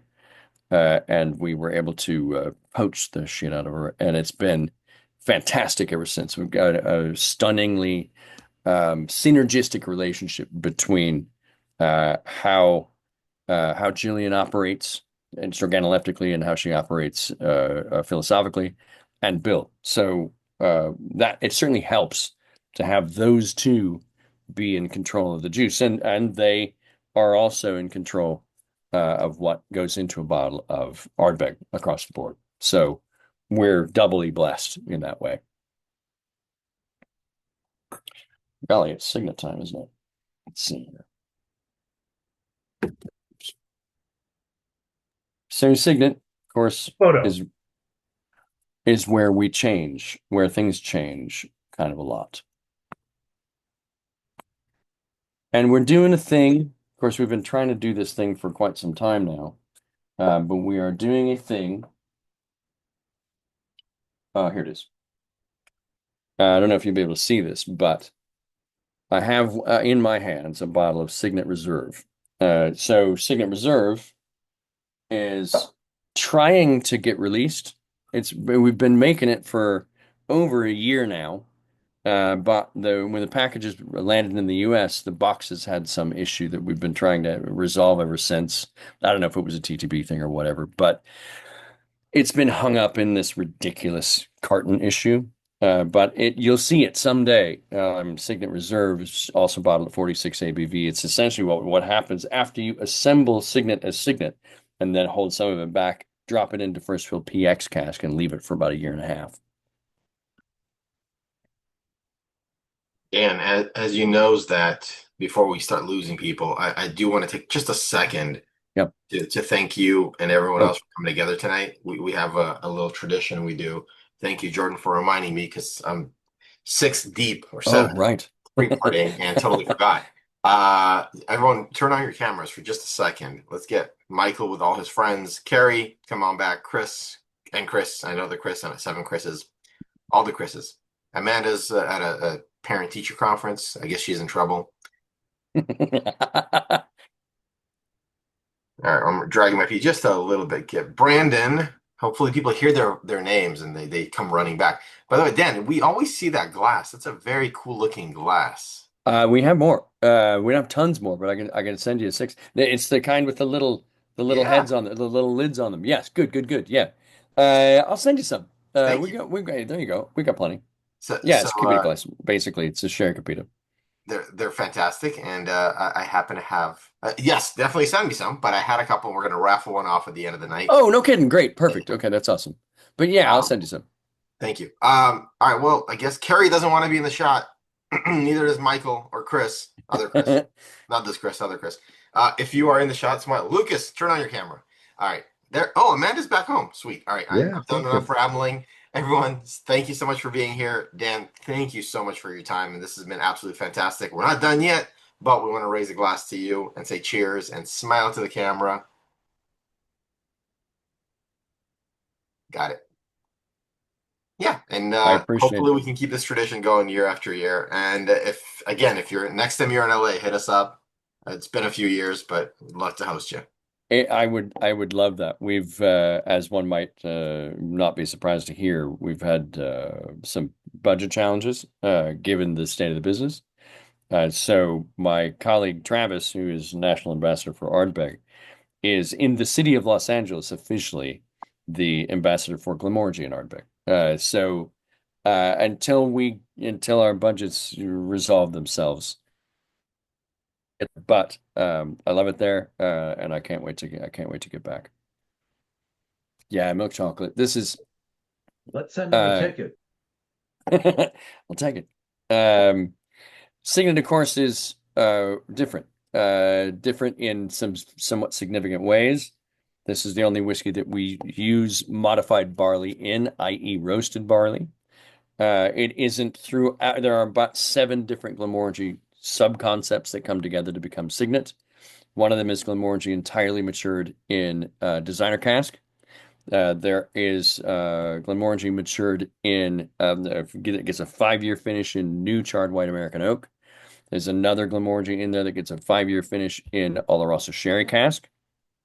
There is a form of Cadwell Estate happening in there as well. There is some very old Glenmo going back 36 to 41 years. And then the distillate created from a mash bill that's 25% high roast chocolate malt barley, which is the one that really shows up as the organic knockout blow or organoleptic knockout blow. And then a couple of whiskeys that Bill won't tell anybody but Jillian about so that this doesn't get copied.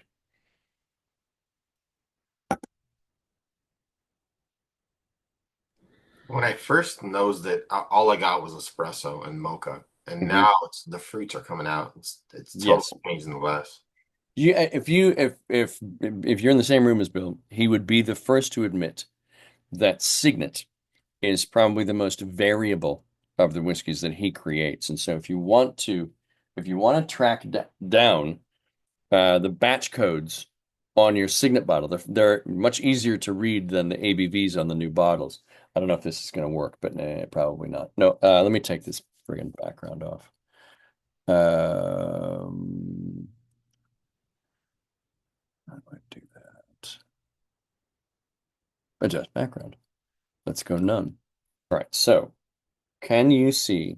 Let's see, can I see? Where'd it go? There it is. On the back of a bottle of Signet is a batch code, and there's within the batch code is the date of bottling. So you can find your different batches. If you own more than one Signet, they're more than likely to be from two different batches. So try them side by side. I think you'll run into some that are much more espresso-y, some that are a little bit more, say, candied orange peel, some that are a little bit more dark cocoa. Depending on the batch, it's a very difficult whiskey to make taste exactly like itself over and over. I love Right. the transparency that literally just putting the date on there as opposed to other Yep. brands that put like a Some cryptic. uncle's middle name, and I'm like, what the hell? Right. And I have to email you to find out what it means. This is we're Exactly. taking 02/22/23. 02/20. Okay, so and of course the way that they list the date is the month in the middle. So the one I just showed you was March 15 of 2023. So that's 15/03/2023. And the cork, yeah, it weighs about 2 pounds. You could stop a charging rhino with it. What's that batch, Jeff? Have you determined that? No, this Signet bottle doesn't have a date code.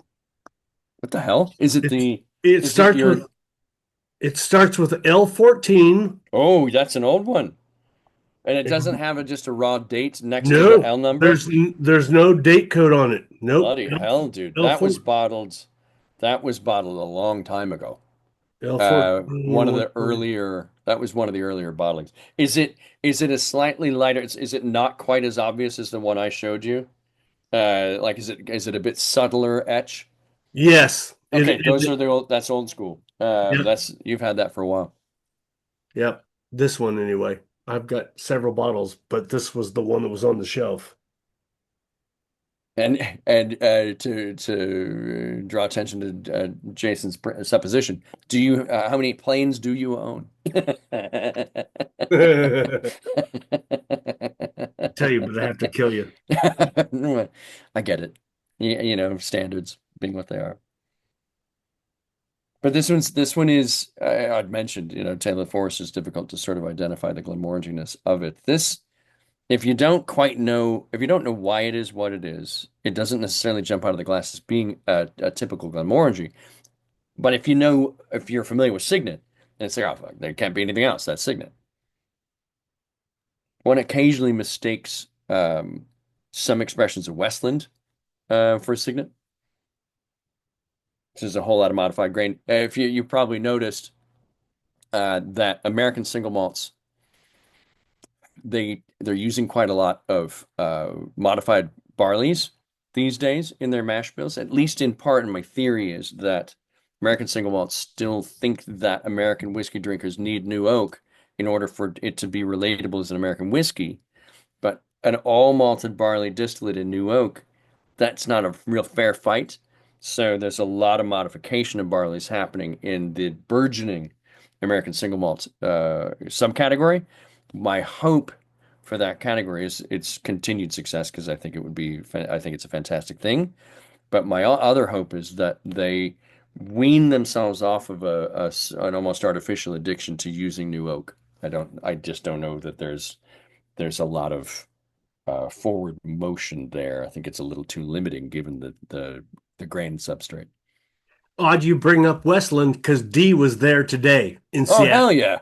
Yeah. Beautiful place. Yeah, Yeah. it's a beautiful place, beautiful Yeah. part of the country. Yeah. Lovely, lovely drams. I don't know what she's bringing me back, but it's going to be tasty. Those guys are exceedingly talented whiskey makers. I like a lot of the things that they do. She had a great time there.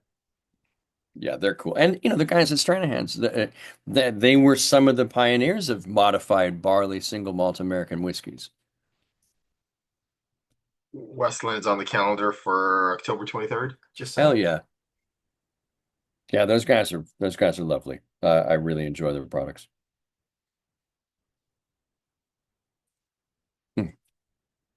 Signet, there ain't nothing quite like it.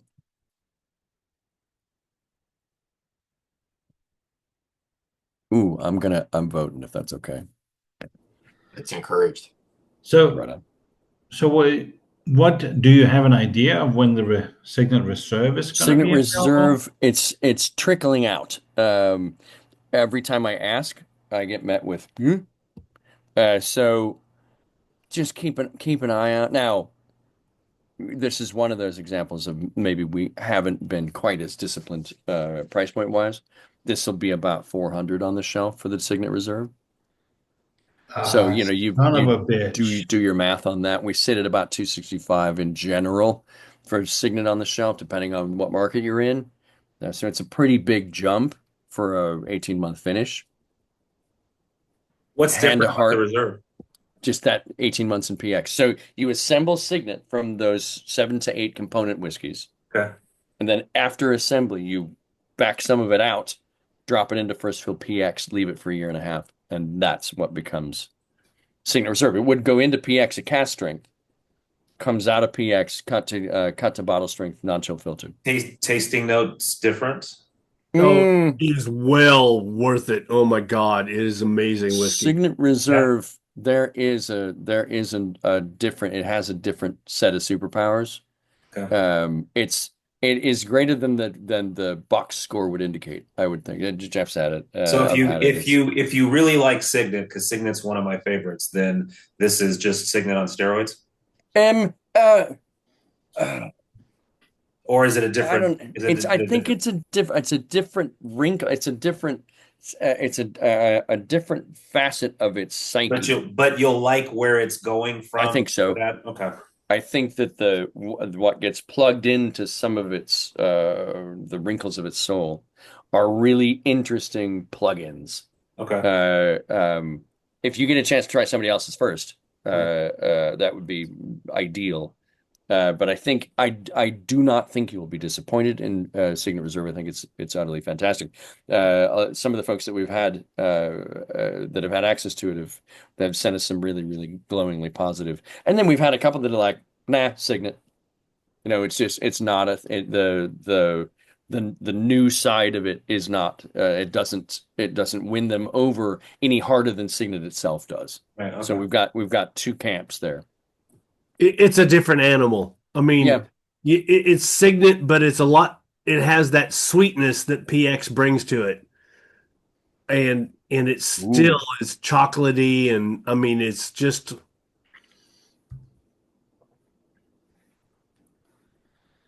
So what I'm hearing is somebody is offering to ship out some samples of it. I think I heard that too.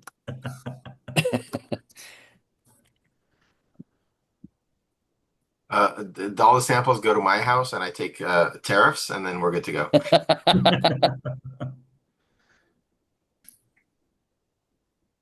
It's just 15% out of every sample bottle. We're okay. The questions happen in the chat. The travel retail line, there's a little bit of changes happening there, in as much as the Accorda Elementa tribute. We're not making tribute anymore. There's a new 16. I can't quite remember the name of it. Of Vindima. Vindima is the new 16. There's a travel retail 21 called Orium, I want to say. We did a travel retail 19, which was really stunning. Yes, yeah, the old travel retail 19 is one of my favorite whiskeys we've ever done. they're not going to continue the 19. No, because Damn we're it! 12% idiot as far as our DNA goes. That was amazing whiskey. Oh yeah, look at this. I forgot to talk about this. So that's blurry. No, it is. That's Tale of Spice. So Tale of Spices. That will be announced officially tomorrow and on shelf starting September 1. It's the next Tale of in the Tale of series.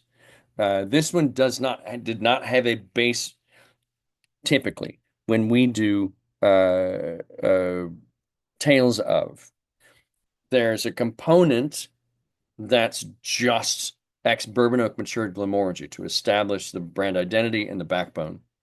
This is not one of them. So there are 4 whiskeys, 4 different cask types as secondary maturation cask types, bottled at 46. So we worked with Moroccan red wine cask, PX, new charred white American oak, and shaved and toasted Portuguese red wine cask, not STR. There was no recharring of the Portuguese wine cask. They were just shaved and toasted. Somewhat, if you are, what the hell was that? It was Milchen. If you are an owner of Milchen, we use the same concept. Freshly dumped Portuguese red wine cask, shaved and aggressively retoasted, which was a thing that Bill worked on with Dr. Jim Swan before his passing. But it is not full STR. There's no rechar at the end of that. And it's really, really good. If you happen across a bottle, whether it's at a bar or you buy one or whatever, give it, so far what I've found is that about 20 minutes in the glass will show you the world. Fresh pour, fresh crack and fresh pour.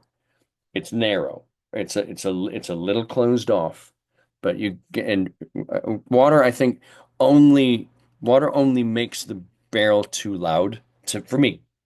But time will show you an immensity. This after 20 minutes in a glass will change your perspective on things. But straight out of the bottle, it can present as just a little narrow and a little focused on the center of the tongue. So just throwing that out there. Well worth it. It sits about $100 on the bottle on the shelf. But this one's worth getting to know. This one's worth working with and finding its evolutionary process. It's brilliant. I don't know what's going to happen in terms of ratings, because for the first 5 to 10 minutes, it is pretty narrow. It's pretty tight. And if that's all we get in a tasting panel, don't know how it'll go. But if you give it 20, 30 beyond, it's a monster dram. It's the first one that I've run into in my career with the company that needs that much time in the glass to really show you what it's about. But it's capable of showing you some really incredible stuff. To Jeff's point, a bit of patience, and whiskey drinking is all about Zen. If you can wait 18 years while it ages in the barrel, you can wait 20 minutes while it opens up. Exactly. It just showed up. It's got to unpack its luggage and settle in. If I tell you what, if you do moving forward, if anybody develops questions that you didn't get a chance to ask, Vadim knows how to get a hold of me. You can always DM me on Instagram at Glenmodan. I do my best to answer those as quickly as I can. And again, the geeky stuff is my jam. So if you want to go crazy with that, with the geeky style, let's go. It's not necessary, but whatever you want to find out. If I don't know, I'll find out and get you the information that you need. If you like shenanigans, highly recommend following Glenmodan on the Instas. It's a few occasional. It's an interesting observation about Tokyo. I loved it, but I understand when people are slightly thrown by it.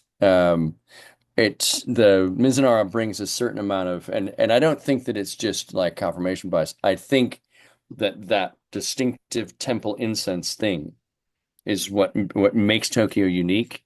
It's the first time we'd ever put a whiskey out that was influenced by Mizunara. So there's going to be things that are unique to Tokyo that have never been represented in the Glenmo before. And for me, it's that bashing of gong and smelling incense thing.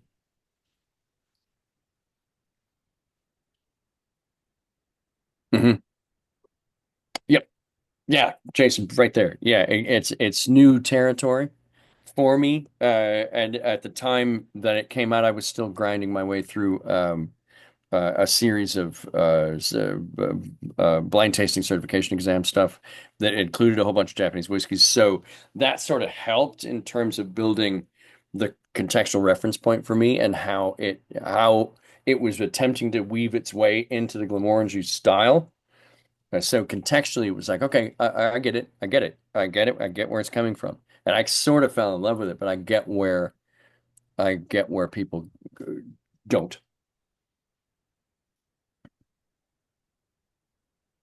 Yeah, the box was cool, wasn't it? Bill did not demand to be the largest drawn character on the box, but he ended up being the sort of, it's not difficult to find Waldo in that equation. Yeah, I did a full lineup with the first five with some friends, and we had so much fun just looking at the box and just rolling it Yeah. over and rolling it over and looking around at it. It was fantastic. It was so Yep. much fun.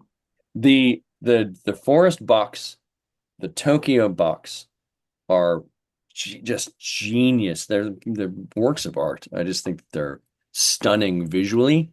Certainly enjoyed the vibe of Cake, the vibe of Tale of Winter. They were kind enough to send me a sweater that is the box, um, which was cool. And then this most recent one, the box for a Tale of Spices is a little modular, not unattractive, but it isn't quite as intricate and detailed as Forest and Tokyo were.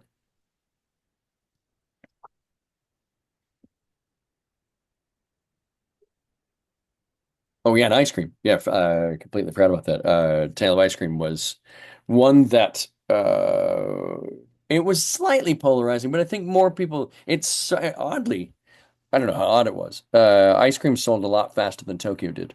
So I think it's sort of indicative of the relative approachabilities. I think ice cream is a bit more approachable to a broader audience than Tokyo ended up being. I loved ice cream. I thought ice cream was delicious. Yeah, it's a lovely drink. I tried it at a recent Whiskey Fest like event here, and I had ice cream on the table. And I was like, oh, I love this. Got a pour of it, and then they poured me the nectar, and I was like, holy shit! Oh, yeah, Son of nice combo. a- Nice combo there for sure. Tale of Ice Cream, the determining cask on that one, you'll see this sort of not flowery, but not particularly clear language called high vanillin cask. It was essentially what we do to designer cask, aggressive toast and light char. But the ice cream casks were massive toast and the lightest char we could get away with. Vanillin is a function of being heat degraded lignin breakdown.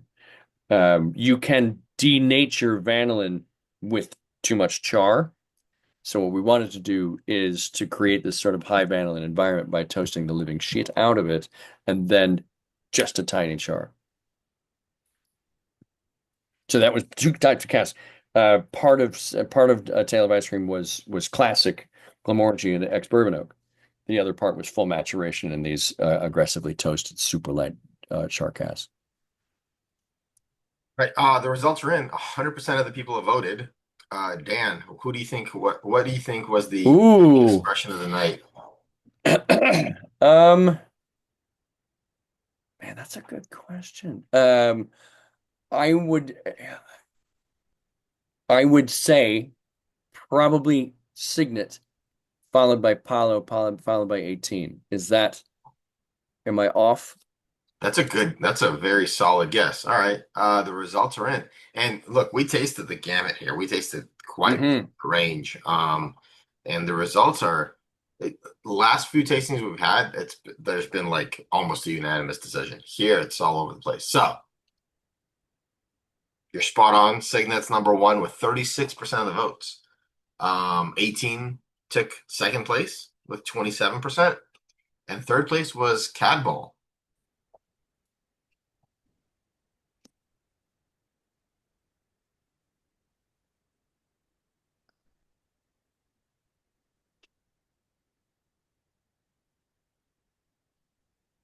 Are you taking a screenshot?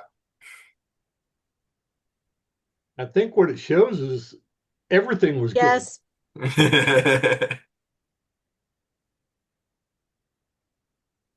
Okay. Dan, we got you back? Yep, I think so. Perfect. Can you see the results? Yeah, that's that's great. So Signet 18, okay, makes a lot of sense. Cannonball Batch 4, that's really I love that. I love where it ranked. I think that's great. Hollow, I had a feeling would have a few votes. No, this is good. This is terrific feedback. And to your point, it's always I always find it sort of gratifying by proxy. Bill would love that result. He would love the diversity of the result. And I think the 12-year original was fantastic. Right. It's just not fair to put it up against the others. To your point. Right. You know, like I would never turn down a glass of it if it was handed to me. But if somebody said, "Hey, do you want the 12 or the 18?" Thanks, buddy. Right. Right. Yes, exactly. Carrie, thank you. I would want to Appreciate do you these being here. like at this point, I'd want to pour these blind and see if I can pick it. They're so different. Yeah, that would be a lot of It'd be fun fun. to do the same lineup. Even it'd be most effective if you didn't know it was the same lineup. You got them poured blind, and then you found out it was the same lineup. Yeah.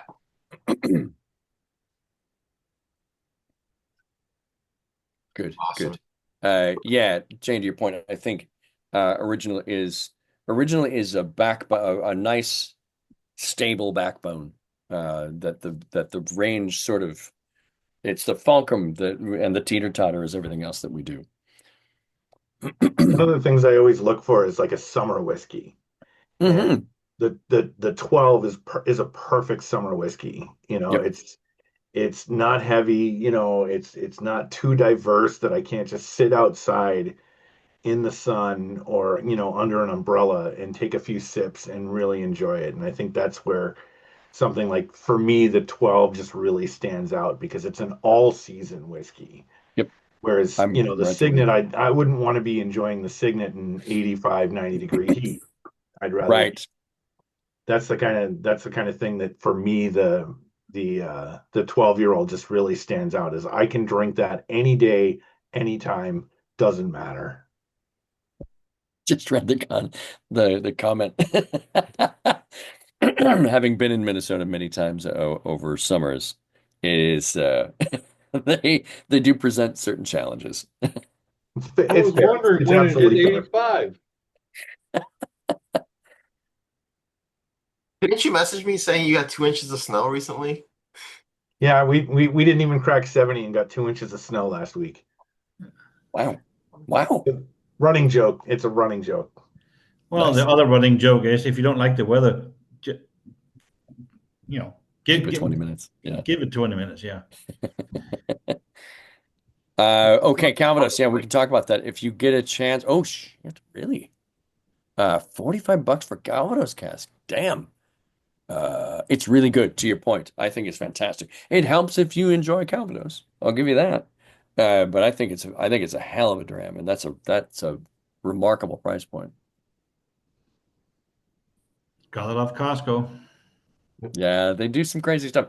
Our Costco here made the national spirits headlines for blowing out a bunch of Kinta Rhubarb at half price at $29. So I went and bought a shit ton. I was gonna say, I hope you stocked up. Oh yes. Oh yes. Absolutely did. Yeah, Costco does some weird things sometimes. I was able to pick up some stuff over there. I mean, and it was one of those where I talked to one of the guys that worked there. Oh yeah, the big boss is coming next week, so the manager wants everything to be cleaned up and not have anything left that doesn't have enough. So it was kind of like, hey, can you take this to the trash for me? Kind of a pricing, right? So it's this guy, okay.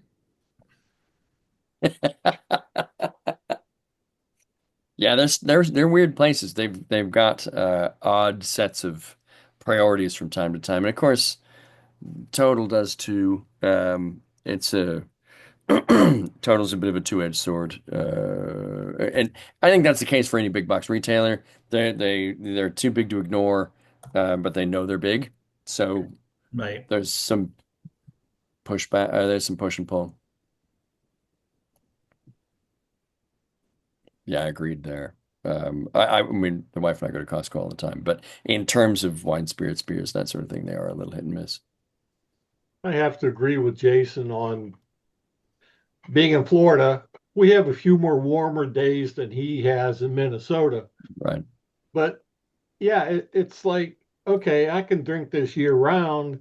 And a lot of times I'll go out and it's like, okay, what do I want? And it's your environment you're in, maybe the mood you're in. And it's like, this is what I want. Right. And it's I'm not above making highball with an orange twist out of original 12. I think it's a lovely, refreshing cocktail.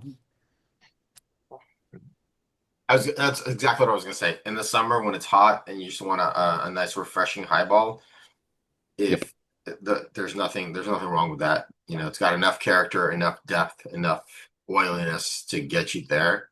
Yep. As opposed to something that's already bottled at 40, it's kind of harder. Right. Yes, East Coasters, let's run the raffle. Let's do Oh, it. right on. Dan, tell us what you're excited about, and while you do that, I'm gonna run the raffle. So, if hopefully you don't mind if I do that while you're talking. Oh, hell no. That's great. Before we I'm before we get to that, Yep. Jane's gonna show what we're raffling off. Oh, Last great. year you sent us some of these beautiful, I think they're 2 by 2 inch ice molds. Oh, right on. There might be Very 1 by cool. 1. Whatever. Oh, So one we by had a one. couple Okay. left, so we're raffling one off. And we have the legendary Dan Crowell tasting glass to raffle off. Oh, Somebody's gonna win that. nice. Must be present to win. Excellent. And I do hear the Glenmo tastes better out of it.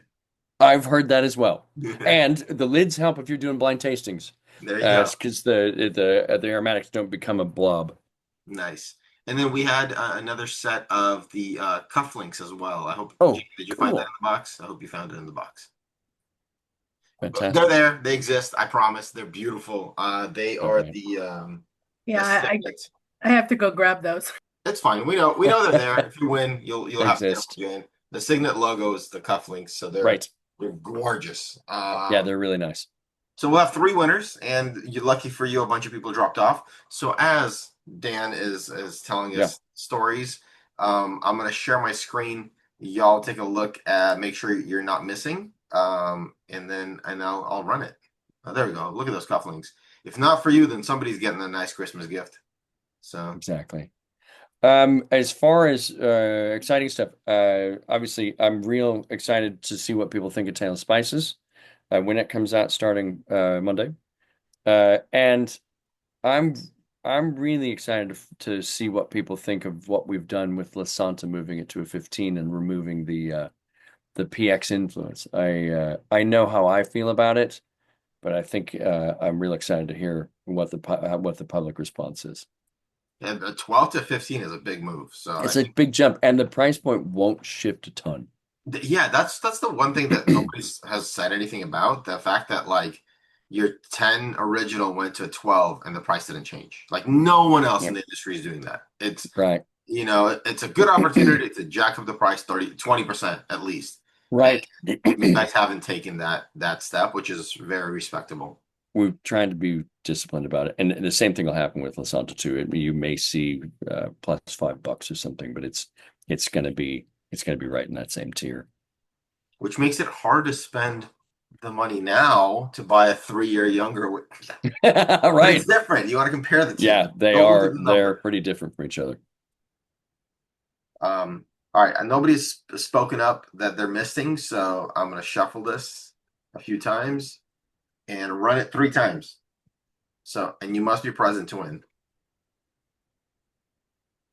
Yeah. Any travel for you in the next? Yeah. SLA? I'm headed out to the East Coast to do a bunch of stuff with Charlie with Drammers.com. I will be doing I'll be joining our folks from the Maison. I'll be joining Casper and Derek Rudiger from Maison operations in Edinburgh in Chicago shortly after I get back from the East Coast. And then we'll all head. Then I'm going to sit for EWA Advanced Diploma at the end of September in the town of Keith in Speyside. Wow, that's a hell of a, I thought I had a busy September. You put the rest of us to shame. It'll be active to say the least. Rita was here earlier today. Is she still on? I saw her today. She was on for the whole tasting, and then she disappeared. I think she's Oh, left. sad. Sorry, Rita. All right.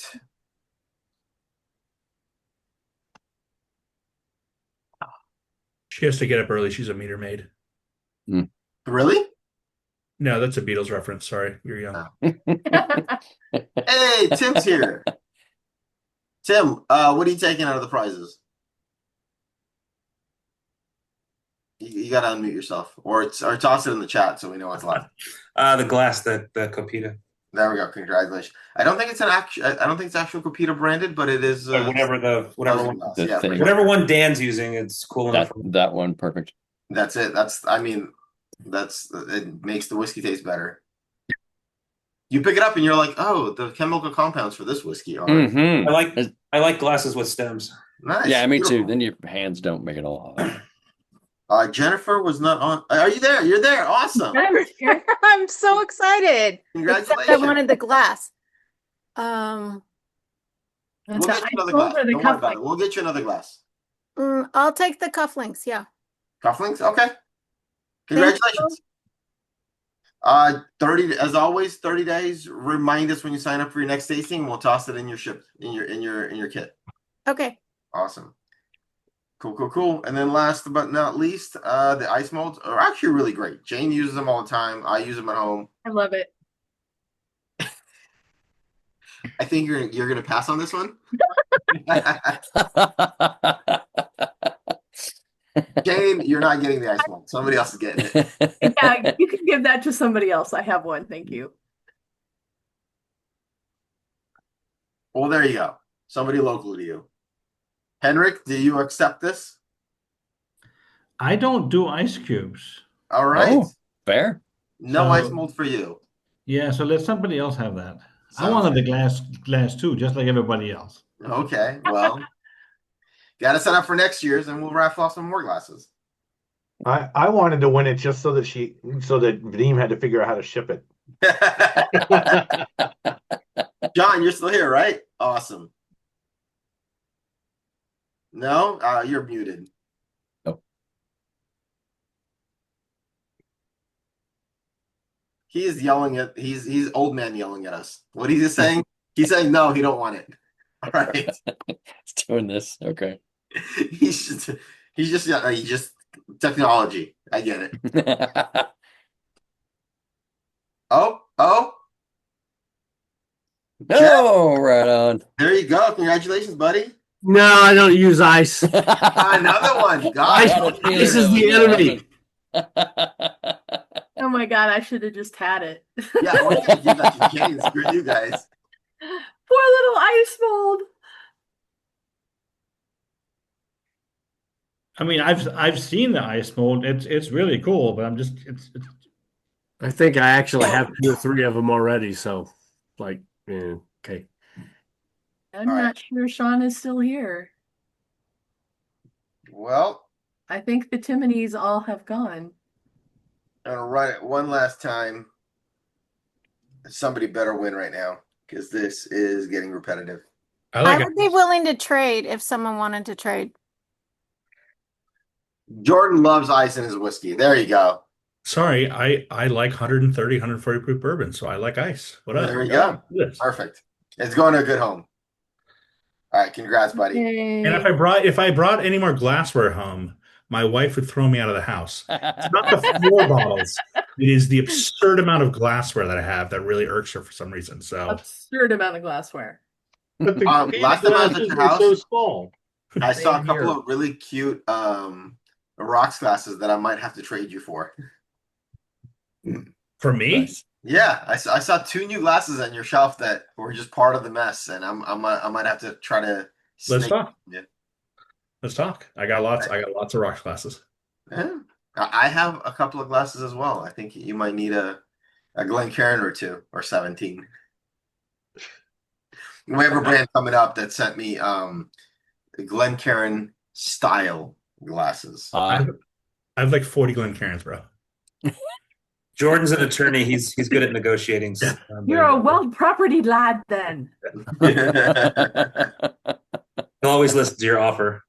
Yeah, I mean, I'll hear what you have to say. I don't know if I need it, but we'll see. He'll be a My tough offer is going to negotiator, be, but I always will listen. take these and tell your wife you got rid of 2 glasses. That could work. Sold. I will not give you any more glassware for the next 3 months. I think your wife will be like, sold twice. I can find more cabinet space. Can you though? Did you finally redo the garage? No, God, no. It's money in whiskey to afford to redo it to put my whiskey somewhere. Yeah. Have you shown her the liter volume Glencairn? Oh, those are cool looking. They're very cool. There's a liter volume. There's a huge Glencairn. Mm-hmm. Does Michael have one? No? Okay. I was like, wait, is he going to pull it out? I You know have to have when one we of went those. to Pete and Meat, they had one. I think that's the one. That's the glass you get when your doctor tells you can only have one glass. One glass, right? That's the glass you have to use when you buy the Glenmo 12 in a 175 like we did last year. Oh, right. That was my daily for everything. I was like, I got to get rid of this giant thing. It looks like a giraffe. Yes. So it's the right scale between the glass and the bottle. Yeah, Yes. yeah. Dan, thank you so much. This has been Not a problem. fantastic. Everything was delicious, and we Glad to appreciate the knowledge and the wisdom you've shared with us. We would love to do this again anytime you're willing. You've pointed out that so a bunch of these things have the core lineup is all changing, or it has for the most part. Mm-hmm. I think that at this point there's nothing left, right? You guys have moved on to 12, 14, 16. And then do 15 for the Lasanta. So Yeah, 15 coming. yeah, I mean we're doing a little bit of tinkering with the Ardbeg range. Not it's actually incremental. We're not really messing with the Ardbeg range as it stands. You might find that we're adding one sometime soon. So keep an eye out for that. But yeah, we're at least done tinkering for right this minute. I'm sure we'll go back to tinkering again soon though. Wonderful. Yeah, I gotta reconnect with Travis and see if we can get Ardbeg on for right something on. into winter. Yes, yes. We're overdue for an Ardbeg tasting for sure. Indeed. Speaking of Ardbeg, did I read? Henrik, you don't like peat. Never mind. It's very peated. Oh, oof, yeah, yuck. If you Did I read? Nice. Did I read heavy vapors? Read something about a new one, the 15-year, but that's not going to make it to the US? I have been told that it will. So yes, and I've been told it will. So okay, well that's awesome. I don't know that's when. Good news. I don't know when, but I think it will. Now, the other thing that I don't think I'm supposed to say, we're still recording. I gotta bounce up. Oh no, technical difficulties. Dan, thank you so much for joining us tonight. This was absolutely fantastic. It was my pleasure. Thanks for having me, and I hope to repeat the honor again at some point. Absolutely. Thank you, Dan.